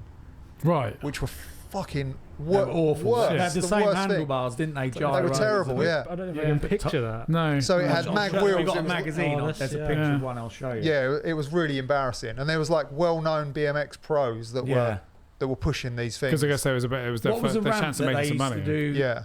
They do the photo shoots on, wouldn't they? It was Jess's ramp. Yeah, I was going to say. Which was Jess was like a legit BMX rider. Multis on the case. There we are. Yeah, they are. These are the scooters. To the camera, please. Yeah, maybe take a photo. Take it to the camera. Ninja scooters. Yeah, watch the cable. Yeah, I always remember that. Yeah. Jess Downforth. Look at them. It was Jess Downforth's ramp, yeah. Right, He was like... Very he well never modelled rode one there. of them No. He was legit, wasn't See he? yourself on one of them? It was all Damon Nichols, wasn't it? Yeah, And it was Damon... I think even Craig Campbell. Dave Slade. There's pictures Yeah, of him in one of those. And one of my old friends, Jason Bacon, actually, he was in there as well. Yeah. From Croydon. Yeah. So what was it then that so BMXing just didn't? Because again, being brought up by the coast, so surfing was like a thing, and I can remember there was a push. You know, when I was getting into surfing, again, late '80s, I was like to go to the local surf shop, and like something they were pushing was windsurfing, and like there's again, I don't think there's particularly anything cool about windsurfing. Yeah. But it's funny when you're talking about the outfits. Like sort of brought me back memories of like the windsurfing look, and going into these surf shops and seeing like these windsurfing videos, and it was a similar-ish. What kind of like it just wasn't authentic enough. Windsurfing's not cool, but it's not cool, man, is it? No? I mean, it's not though, is it? You don't think of. I don't even know. Like I've never thought about it, but What about when they do like flips and shit? mate, it's, yeah, it's something nothing cool about I've never really thought it. But it's not. Okay, I mean, look, let's say it's not considered surfing, cool, it's is it? It's not. Because I remember that when I went to stay with a French family and he had a skateboard. It's regimented and a as well, And he was yeah. like, we're going surfing. He went, yep. And he took me with a windsurf, and I just threw a tantrum. I was like, I'm not doing it. Yeah. and I went for about, 100 metres into this lake and just gave up. And said, Yeah, "You'll have you to just- get it." well, I they- swam back and just left it there. I mean, a lot of it. There are some guys that are trying to do more freestyle things, and I guess they get out the waves and they do flips and everything. But a lot of it is windsurfing is you just go along in straight lines. Okay. You go around a buoy, and you come back. So I guess again, it's a bit like the BMXing thing, where there's just not. There's It's just sort of no pointless. freedom to. I suppose there's no freedom, is there, to express yourself, which obviously you might have. Well, you but just like standing on a bus, right? Yeah, Just yeah. holding on the It's, I bar. mean, I tell you, you're already. down there, No, turn you're around seeing and it. come You're back. like, yeah, Turn man, around, come windsurfing. back. It's not cool. It's not cool. Yeah, I always think of people like because they go high on them things, don't they? That's what. Oh, Whenever I windsurf. picture a windsurfer, I picture a fucking 30 Yeah, feet that's in the like air. one or two people. You know, Oh, right. you know, most. Well, they're making it windsurfers. look good for the rest of them. A Then. couple of the pros. So you had that. So you were living sort of thing. So when did it start? So it started to change. So and then- it fell completely to pieces, flat on its face, fucked. Right. Like And when was this? nobody rode. Like there was probably 88, 89. if Yeah. we When it was if we was to if we was to get a session together in London, there would be probably you'd be lucky if at the weekends a couple of guys came from out of town and say we'd meet at South Bank. If you could get 10 people Right. on BMXs and you was going you was bringing people from like inner city, probably as far from Brentwood, Harlow, South London, like there'd be 10 people. Right. That's So it's say really 80, small. say 89, 90. Yeah, it was Yeah. it was dead. And were you there part was- of that, Dick? Were you still? No, I didn't travel that far then. No. There was no. Harrow. But you were BMXing there that time. Yeah. Well, we had because old Bissica was down our way, wasn't Yeah, he? yeah, and Jerry as well, right? And Jerry, yeah. I mean, I remember when Jerry started coming up and he started going to Romford a lot more. Yeah, that's back. it. That would have been 1990. Yeah, Yeah. 89, 90. And we went up there a few times with him, but it was too far for us. And Stephen Bissica was pretty antisocial. He was all right with me and like Jerry. Yeah, he was a quiet guy. Yeah, He was really quiet, but so I used to hang around with him, and he didn't really like going anywhere with people. Neither did I. So it sort of worked pretty good. And I mean, he was on it all the time, wasn't he? As well, I'd sort of ride a BMX, and me and him would sort of go BMXing, skating together around Wickham, really. Bissica. Yeah, yeah, he was fucking amazing. yeah, really fucking good BMXer. But that's all he did pretty much. And then even he got into mushrooms and things. But yeah, in a good way. Like was that? I don't mean it like too bad, but he was still riding. But then it didn't sort of evolve. No, it wasn't like I opened up the doors and then people started doing crazy. No, I don't think. Yeah. He was quite a bit older than us as well. Anyway, then, so I think I would have been probably 15 when I met him, I suppose, to 16, 17, 18, 19. And when I met him, he was about 20, 21, I think. Something around there. Yeah, he was older than us. Yeah. But he was really, really good. Right. But he, so the furthest I go with him really was Harrow, possibly like Royal Oak meanwhile. Yeah. And then he wouldn't really venture far. Quarter pipes. Did you ride the quarter pipes there? Nah, never. Nah. What, they'd gone or they weren't?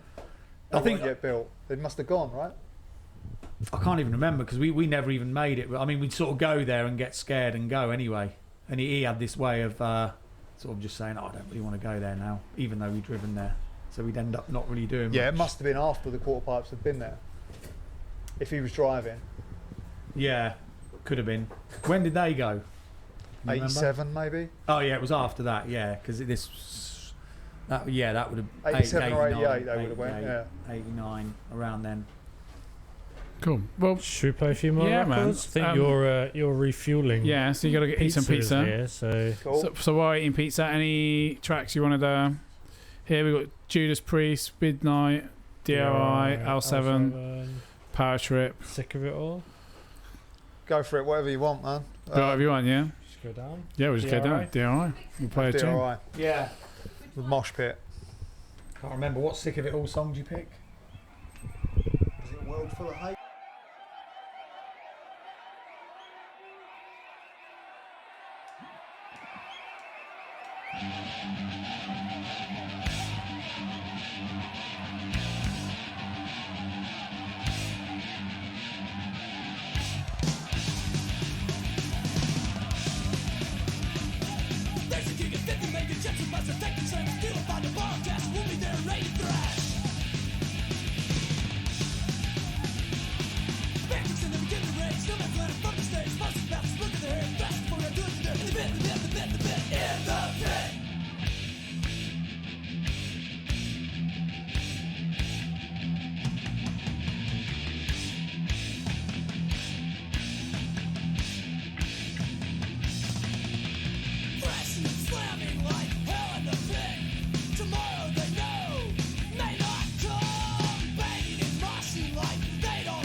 Wicked. So there's that sort of triple tracker. We woofed down some pizza. Hoovered up that pizza. Hoovered it down. Was it good? Mixed Yeah, not reviews. bad. Yeah, from the not room. bad. It was had a bitter taste after the people that picked it up. Right. Got a frosty reception. Well, let's. We don't want to get into it. Let's just move it on. We're lovers, not haters. Yeah, no, I'm only messing. Make it more entertaining. So we played a DIY record, yeah, thrash hard. Yeah, that's one of my favourite. I don't know bands, those guys. I actually, to be honest with you, You probably recognise the logo if you saw the logo. Okay, maybe. What we'd seen some scribbled on some toilet wall it's or a something. famous logo. Yeah. Yeah. Are they bands now? Current band? Yeah, or? they've been going Doing since the their 80s. They've Yeah. got since 83 or something, maybe 82 they started. Well, you last saw them in '83. No, they've been going since 83, and we last saw them about 2 years ago. Maybe 2 years Well, you guys ago, went together, yeah? You saw them together? Yeah. Where did you see them play? The Underworld. Oh, okay. Great. Nice. Good place to see a band like that. NDC as well. Yeah, that's right. Yeah, they're fucking great. Yeah. Yeah, and then Midnight. Midnight, So which I listened to today. It was yeah. one of the, I was sort of played it. I thought, oh, this is wicked, man. They're great. Yeah, they're like a more metal Motorhead. Right, okay, a more metal Motorhead. Imagine that. That's I good. saw them last year. Yeah, they were fucking awesome as well. Yeah. And then from Ashes Rise. Yeah. Haven't seen them. Wish I had. So like all this sort of music then that you've picked tonight, sort of atypical of like bands, like Ridiculous and so and skate. Obviously, the sort of I find with skateboarding that the kind of the age of the generation you came into, your music tastes kind of differ. So like Dick's more kind of hardcore stuff. I'm like there's elements of that to me, but there's also a kind of like almost like there's hip hop as well that sort of drifts into that. So is this a kind of scene? This is a kind of music that's come out of that's associated with BMXing, or is this more? No, through BMX I got into music because the music BMX was like an outcast thing. It was like fucking, it was just, like counterculture. Yeah, it was like fuck you on that BMX. Until the parents came in. Yeah, but from like parents always ruin it. From that attitude, we found skate videos and skate music basically. So that's where that evolved from. So this is the kind of the next stage of. So after they kind of pushed you down this life's a beach. Yeah. Kind of looking, I guess, the late 80s. They tried, they tried to push them. And down then you started BMXing, kind of started aligning itself more with skateboarding.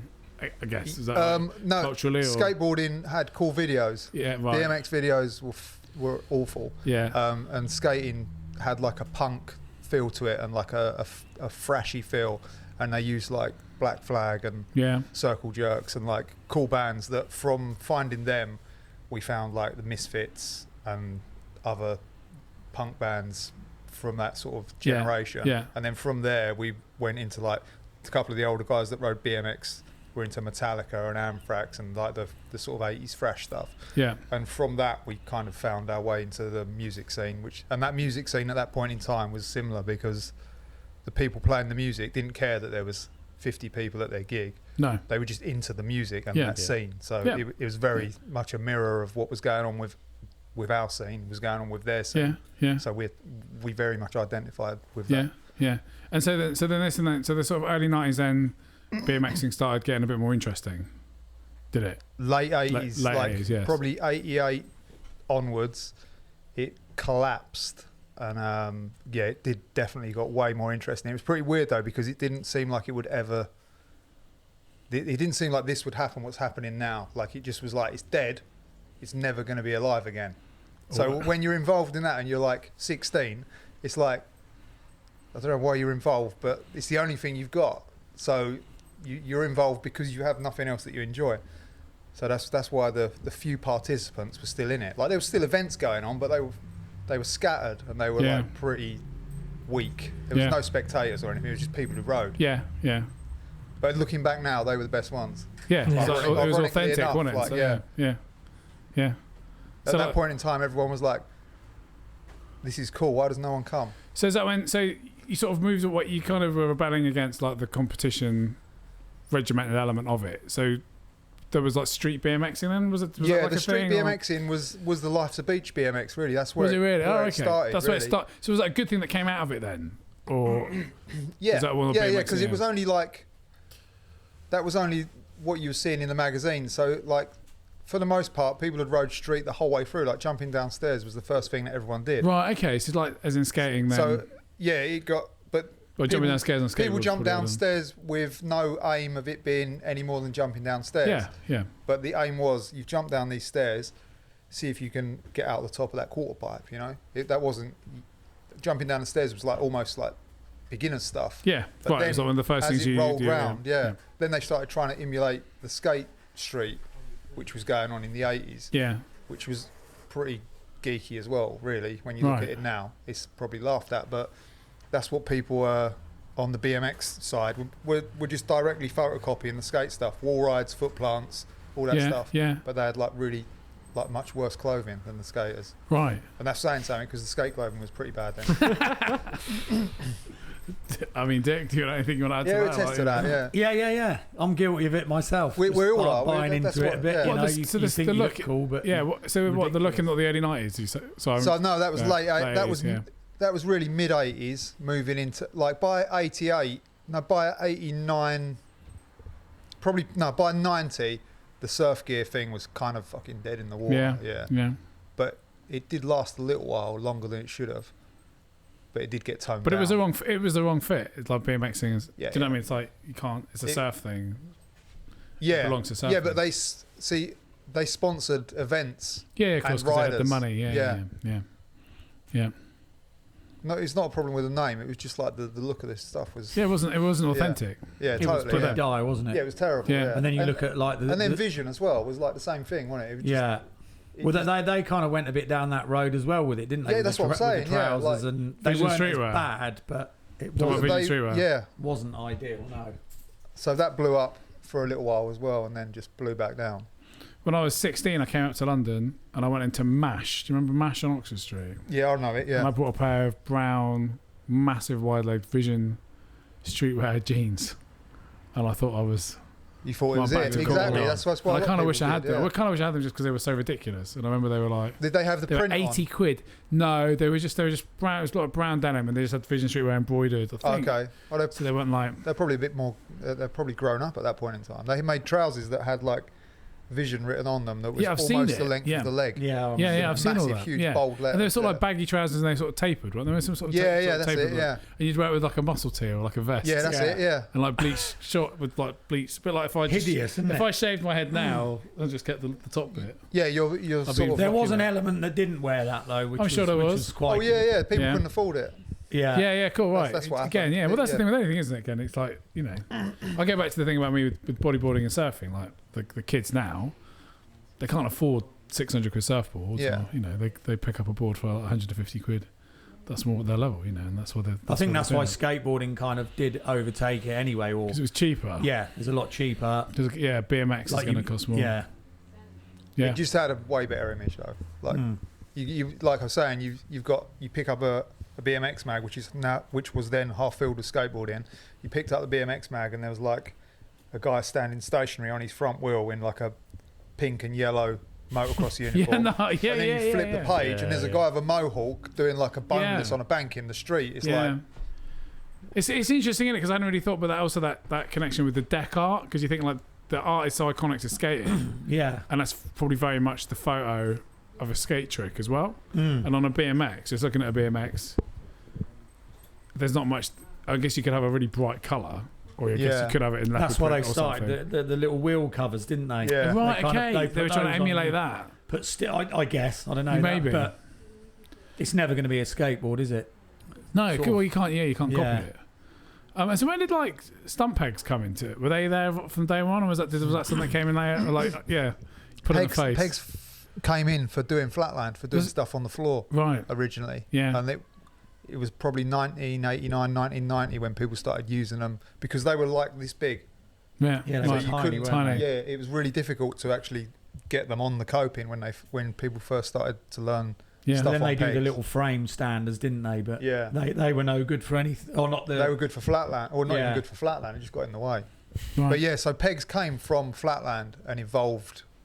Then they took the tricks to the ramps with the pegs, and then they went to the street with the pegs. Yeah. That's the way around it went. Yeah. Right. Okay. So the pegs. So the pegs kind of helped and they got bigger. move on street BMXing. Mm. Yeah, Right. totally. Yeah, Yeah, yeah. 'cause they Without enabled them to do I other mean, tricks. there is some some authentic people that don't have pegs for street, but yeah, for the most part, that helps a lot. Yeah. And where do you stand on pegs? Are you all right with them? I don't have pegs. You but don't have pegs, but fucking whatever. Yeah. Yeah, you ride what you ride. Yeah. Cool. Yeah. Cool. All right. Anything else from that sort of period?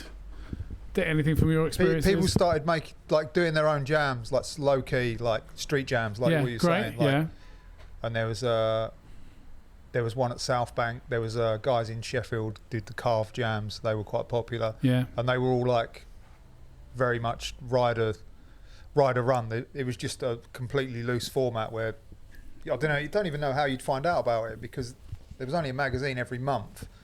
But somehow everyone would be at these events. I think you can quickly forget, don't you? You forget what things were like before the internet. We'd go to Sheffield for a street jam when you we would have known like about it. 18 or whatever.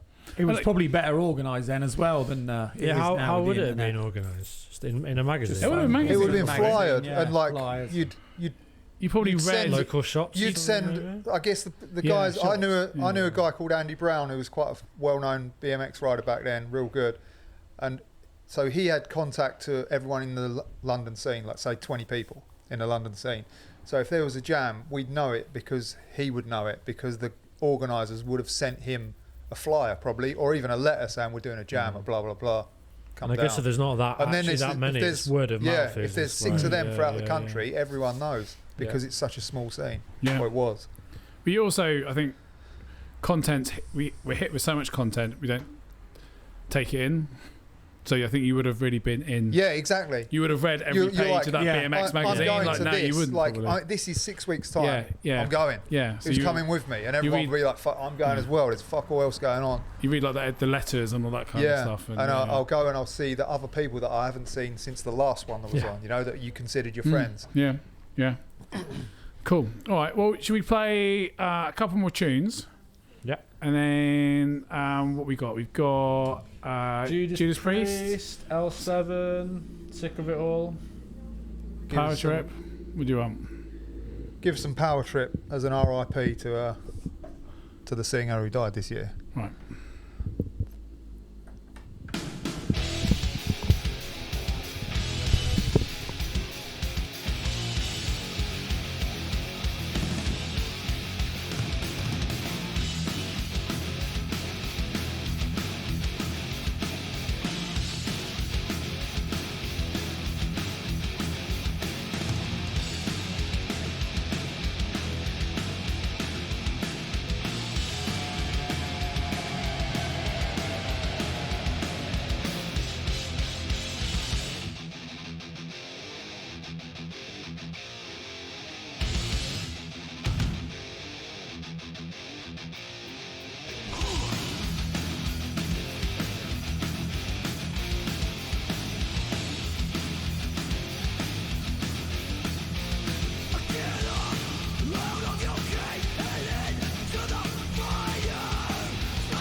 Okay, so while that tune was playing, breaking news. Let's move away from BMXing.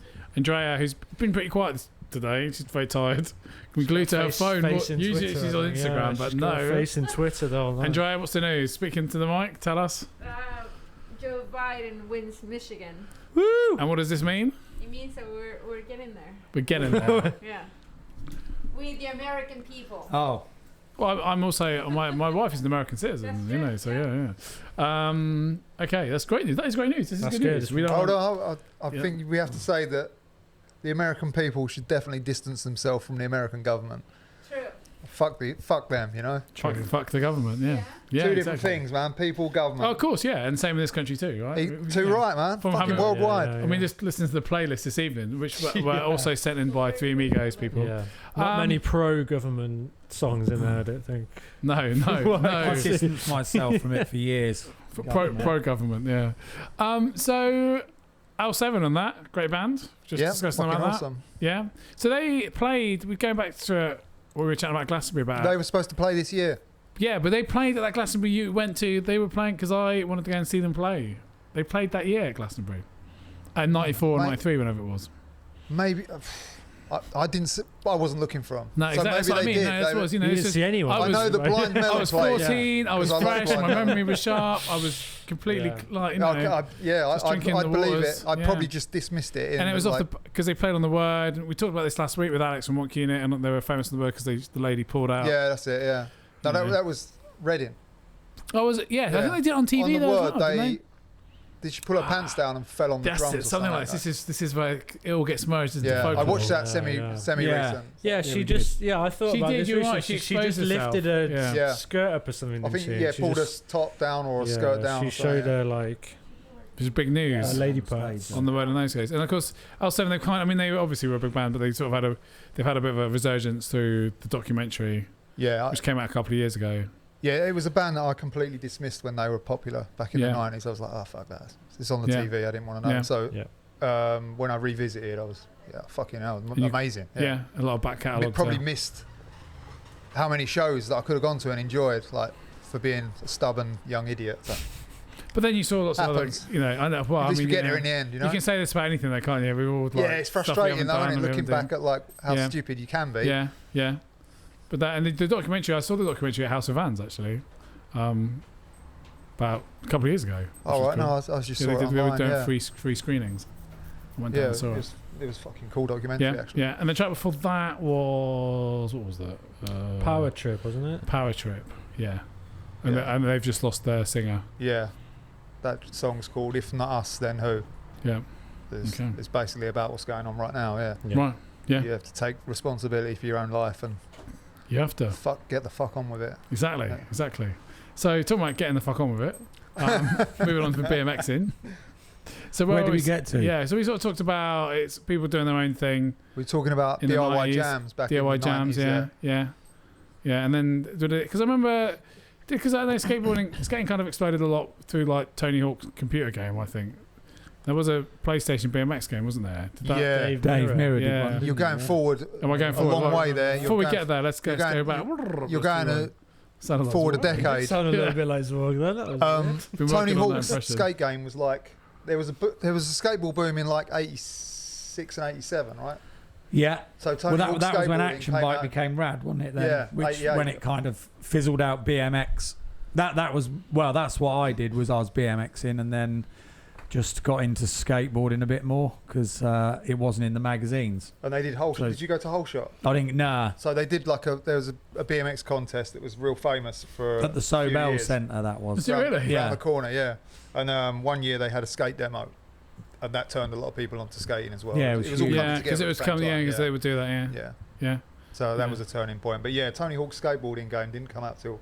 Must have been late 90s. Late 90s. So before then, so BMXing was had the jams, and it was just sort of plodding along. Small time jams.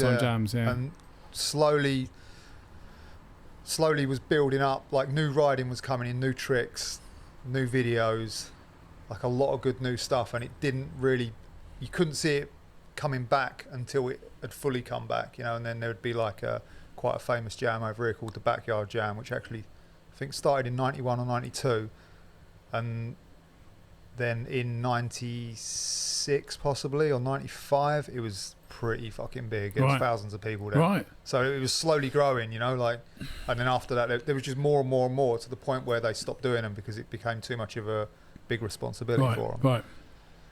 I think Small Time Jams is a really great name for a record label. Yeah.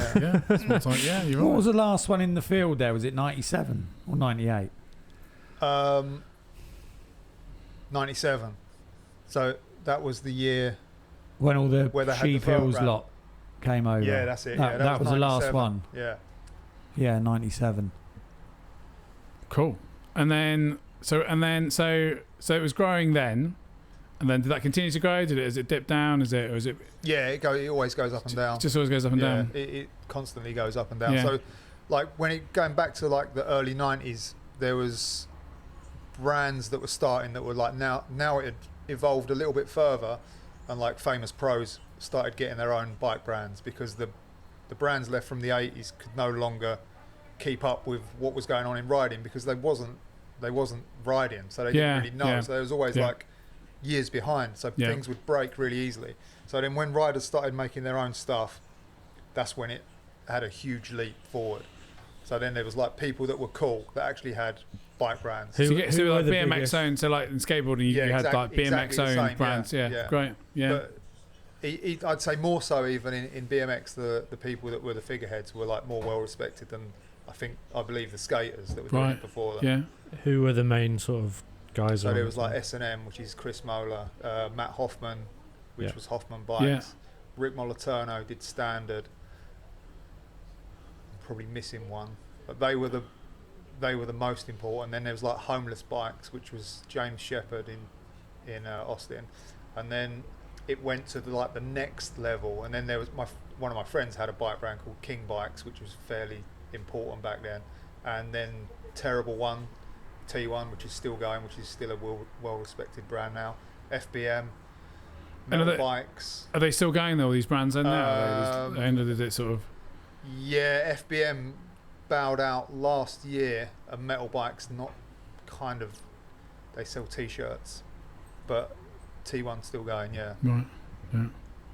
And then there was like, obviously it just progressed from there. And they were like the real like core important brands. And they have teams and things like getting gangs and team riders and all the team was cool, you know, like there'd all be guys that everyone could identify with or wanted to be, you know, the younger guys. So and the clothing came with that as well. Or? Yeah, they just had a more sort of DIY sort of look to it, and more like basically a more up to date look to everything. It wasn't like a race jersey or something like that. Brands before. Like, it would have been like some sort of cool graphic, you know. Yeah, like it still will a be t-shirt now, essentially, like a casual t-shirt. Yeah. Like you would wear. Great. Regular jeans. Yeah. Regular. What do you mean regular jeans? Just normal jeans. Massive. Not huge jeans. Oh, they were huge, so they got wide. Jeans. Yeah. Can you remember that phase? Oh yeah. 90s. Shit, I forgot about that. Yeah. Huge jeans. Not as big as skateboard Well, that's what it was. They weren't. Huge jeans and tiny wheels, which was they wasn't. Didn't you did some jeans as well? Yeah, didn't you? When was that? Were they pretty big? Yeah, they're I had pretty some big. pairs. I can't quite remember what they were now. Volt make their own. Made their own. I do a brand called Bicycle Union. And I've been doing that since the early 90s. Are you still going? Still doing that now? Yeah. And we made jeans. We went through a phase of making jeans. You're not making jeans now? No. Because big jeans are coming. Semi-huge. I was a fan. It's again what you get into. Like they're like massive. These Vision ones I had were like wide. See, I used to wear huge jeans like that, and I'm not even a skateboarder or a. Just I think just a sharp guy. It was the Grebo. They were a thing. The sort of the Grebo Mosher. The worst thing you could wear on a bike. Yeah. I never got the chain wallet. Did you? I remember seeing the chain wallet, but before the jeans. I don't think I rocked both together. Yeah, I had the jeans. I remember now, but I never got a chain wallet. So we all had chain wallets for probably only a year, I think. 94 to 95 maybe. The jeans that went so far over your shoes that if there was any like moisture on the ground at all, it would just literally soak up to like and get your stuck shins. in your chain. Yeah, and rip around the back. Completely impractical, really, isn't over they? the top of your DC shoes. You go to a gig and someone would stand on your trousers as you were trying to jump up. And And I remember seeing like in the shops, people would wear bracelets made out of bike chains. Yeah, it's still. Is that a BMX? Is that a BMX yeah, thing? Still, or is that that still something happens. else? Yeah. Yeah. Chain tattoos as well as another one. Chain tattoos. Yeah. Well, it's all part of it. Yeah. Yeah. Yeah. So we all right. So Beats then, a bit of barbed wire around your arm, bit of- doesn't it? I suppose. Yeah. Yeah. So now we are, I guess, it's like Volt BMX. There's like skaters coming through. I mean, sorry, I keep saying this. BMX is coming through, and there's like a active scene. Yeah. At the moment, yeah. Yeah. It's interesting. Yeah, it's good. Yeah. Yeah.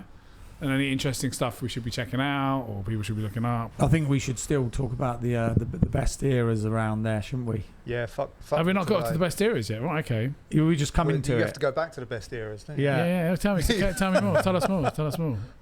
Well, I think it was, wasn't it, around that time? I would say like 90s, late 90s BMX was like late 80s skateboarding. Yeah.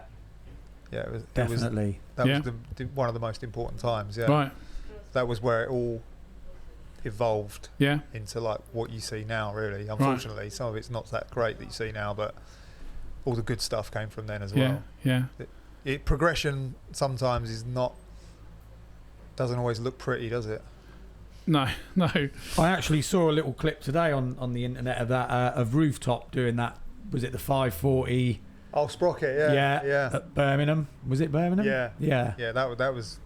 It was and he was talking there. about that. Some lad was interviewing him about that, and then you just kind of forget. But he was, and that was when the chain wheels were big. Yeah. So and it was like, oh shit, yeah, forgot all about that. But that was pretty mad because it's all changed now. Was you there when he did that? Nah. So that probably took him. Well, I mean, not that I'm trying to say it's not amazing, but it was fucking amazing. No one had ever done it, but that took a fucking long time. Yeah, he said in that interview, he goes, I don't know if it was 20 times or if it was 40 times, and he went, but yeah, he goes, it was a lot of tries. And he kept coming close. Yeah, because he said he first tried it, and he said when I first tried it, I thought I could actually do this, and then he went on and just said, yeah, it was could have been 40 tries. I don't know. He goes, I can't remember. I'd go more. Yeah, it was a lot of tries. I mean, unless my memory's like exaggerated, it was a fucking lot of tries. Yeah. But fuck, he did it. So I did go to I can't remember. I was up there at some point. I don't know. 90. That was a 2000, I think, the one he did that. Yeah, I can't even remember what we went to. One or two of them definitely, but they were good. They were fucking good events. They were like, it was in within a huge bike show. They had like a freestyle demo or a BMX demo. That was fucking good. Yeah. That was backyard though, wasn't it? Or not? They was involved, yeah. Yeah. I think that was what put us off. I know we definitely went to one, and then it was it just wasn't in a field. Yeah. So it was. Yeah. I know it was good, but not the same. Scooter Posse just coming by. Pre-lockdown, yeah. So ride out. So late 90s, golden, good era for BMXing. Yeah. Yeah, and then did that lay the foundations? It has laid the foundations for things to progress. Yeah, I mean, obviously it goes up and down. It does dip. It's like skating. It goes. Bottom drops out and then it comes back again. Yeah. But yeah, pretty much now it's pretty solid. Yeah. Right. Yeah.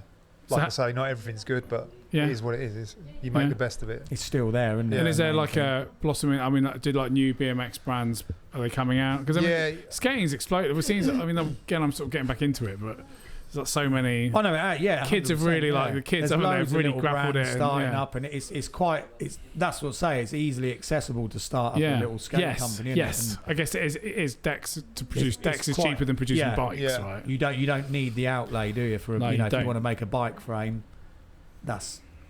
Yeah, it's a way more expensive. People do it. Bit of a skin. Yeah, people do it. You don't have to. You don't have to have that much money to be fair. Like to start a frame brand or something. Yeah, it happens all the time. There's probably more frame brands than there should be. Okay. So people are just trying it. Yeah.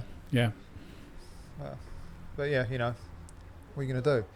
He goes, can't stop someone. It's all good. But it's good though. It's part of it, isn't it? Yeah, exactly. Yeah, the more the merrier. And then from that you get good one. You get winners and losers, don't you? Yeah, you're gonna. People are gonna dwindle, and the ones that really got passion for it and really want to do it will remain. Because they'll face that adversity and go through it. And then you get that weird thing where something that was didn't go down well at a time, and then And people years are just later throwing people the are towel, like, yeah. that's more interesting, and Yeah. then, you know. I always remember those King bikes that he had, and do you remember you'll remember them, where they messed up the measurement, so it started diving the seat tube. Yeah, it was ugly, wasn't it? Yeah, but then Harrow did that, didn't they? Yeah, like all those years later, they like came that, out yeah. with that, didn't they? Oh, so people made it. Was it a mistake on the actual frame then? Yeah.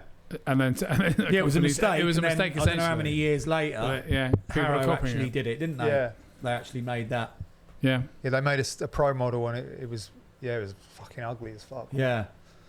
Where there's like a seat tube and there's a bend which is supposed to go on the seat tube, so it sort of So the looks top aesthetically normally right. comes along and meets straight, doesn't it? But it went before the seat tube, so that looked real weird. Right. So the seat tube come up through the bend. And has there been has like BMX shapes? Has they changed much? Yeah. Yeah. So Yeah. it's like similar to skate. Yeah, like it's here exactly we've the got decks same, of all like, different shapes and sizes, and but surfboards as well. Back in the have changed 80s, shapes. if you saw if you went in a skateboard shop, they'd all be fucking crinkle cuts and lightning bolts and weird pointy noses and like all kinds of shit, you know, fish towels and all that.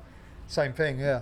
Right. They all got really generic, and then what I see in skating now is a few people have brought them old style boards back again, you know, the functional ones. There's a Motti down there as a The big old believer Motti. in there, Wow, those big boards. He's an advocate of that. He's just been chipping away on this new one, which is a So yeah, it's the shape. same. Like they all go through like where the small skateboard would have been the low some frame. serious modelling tonight. He is, isn't he? Look here he Come is. model it. Quiet, he's put out by It's the like pizza. going, do, do, do, do, do. By the This pizza is the only way we sign, can yeah. keep him There awake we are, with his look at this. concussion. He's Going to be skating that tomorrow, Motti? Yeah.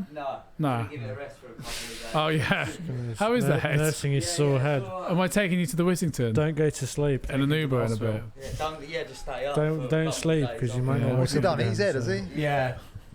Bashed his noggin last night. Yeah, they changed all the geometry on them, didn't they? The bikes, and now Did they're they? longer. You Right. know, all sorts of things. But Yeah. So we're looking at it as everyone's looking at Motti's head. He's all right, though, aren't you? He's all Should we right. play one more song? and Yeah, then well, should we? I think wrap it's up and then coming up. I mean, should we Yeah. play one more tune, play wrap Sick of up, It All and then and then end? Was there any more tunes left? there's Judas Priest. Sick of It All and then Judas Priest. What do you want to do? Judas I Priest? gave you 2 Judas Priest songs, did I? Leather Rebel. Leather We've got. Rebel. Yeah. I think this was your tune, wasn't it? Leather Rebel. Yeah, damn right. Damn right, yeah. Fuck it, I'll go with it. Yeah. Sure, let's do that. Yeah.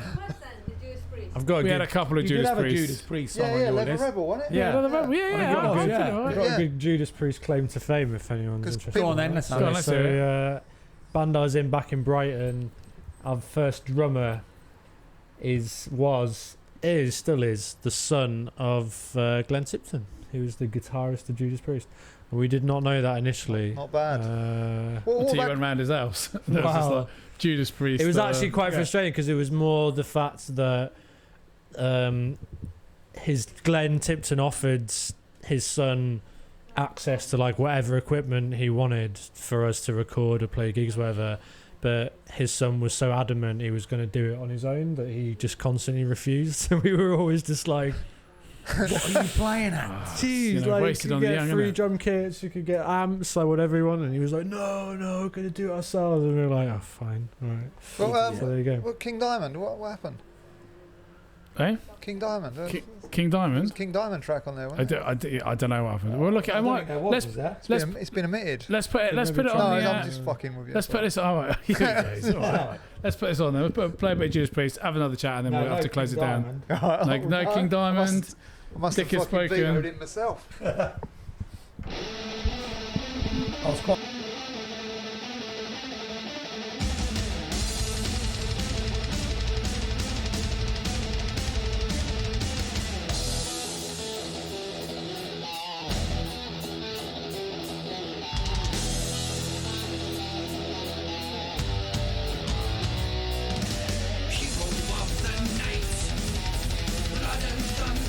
Rushing through into the dawn of light. The sky is turning red.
Okay, so Judas Priest, all good. So we're back. Back. So obviously, lockdown. What's going on? Anything exciting? Any plans? Surviving? Yep. 1 hour. The plan is to resist. Resist. Not give in to the fucking government. So fuck them. Exactly. That's it. That's it. You think they have your best intentions in mind? Sorry? You think they have your best intentions in mind? Do I look like a Tory? No, man, that's exactly it. But people fucking buy into it, don't they? Mate, not yet. I think you would hope that doing a lo-fi DIY radio show from a skate shop. I'm not talking about you personally. No, you're not. No, you're not. I'm just listening. So cool. So like people listening, they want to check out Volt BMX. You've got the website. It'll be open all lockdown. Open all lockdown. So anyways, inspired wants to get themselves a setup. Fist up to the lockdown. Exactly. Fist up to the lockdown. Don't close your fucking business, man. Yeah. Keep going. No, keep going. Yeah. Support your local businesses. Yeah. And then is there anything post lockdown? Anything on the horizon? Do you guys do any events or anything like that? That's the question. Will this lockdown ever end? Well, there is that. That is a very valid question. Unless we rise up and make it end. We got to make plans, though. You're supposed to make plans. The plan is governmental overthrow. Okay, that sounds good. Yeah. Start small. We're going to aim high. Yeah, we're going to aim high. So small events start and then. Anybody wants to join government overthrow? Two Cazenove Road, Volt BMX. That's where we're starting. We've got application forms. Good. Prison secretary, the witch. That'd be his first job in 25 years. We're printing tonight. Yeah. Oh, wicked. Well, look, it's been. I knew very little about BMXing, and it's been a real nice to have you here. Great records. Thank you. Thanks for having me. Really interesting. Yeah. So thank you for coming down. Thanks to these guys coming down as well, eating pizza and just chilling. Thanks for coming. And we'll have to positive feedback on the pizza shop. And we'll have to get you back down at some point. Cool, man. Hopefully our paths will cross again. Yeah, amazing. well, support the skate shop, you know. Yeah, Free Amigos, real deal. Of course, yeah. So we're going to end it on... What tune is it going to be? Sick of It All. Sick of It All, yeah. So I think it was also Andrea's choice as well. So double whammy to end the show. She's still on Twitter. So she's still tweeting. Yeah. At Donald Trump. Oh, what's going on? You got an update? I do have a Spotify. She's back. I have a lot of punk stuff on my Spotify. Really good stuff. Oh, are you giving yourself a plug? Just a humble brag. Just a humble brag. Great, yeah. I've got a great my Spotify. Tim, you got a nice Spotify. My Spotify is top notch. Is it amazing? It's I think it'd rival. A lot of old school stuff. Yeah. My Spotify's also got a load of stuff like my kids. We could have like a lockdown Spotify. A Spotify playoff. Off. Paul, who's got the best Spotify playlist? I haven't got Spotify. I know you haven't. It's the least punk. Like. Well, on that note, if you want to check out Andrea's Spotify playlist, do put a link on it, and we're going to play this tune. So thanks a lot, and thanks to John for coming down. Yeah. And don't forget Volt BMX. Check them out. Give them a follow. Support them. And we are doing a podcast. We are. It's a work event. Stopping. We're working. So Three Amigos, heads. We've got to work from home. So yeah, we're going to be joined by Adam Hogarth. So check him out. We'll send out some links. And Bokotsu. All going to be a bit interesting, experimental next week. Will be good. So we'll get promoting it. We'll send out some links. So yeah, we'll be back next week. Okay. See you guys. Thanks, guys. Cheers, John. Bye. Cheers.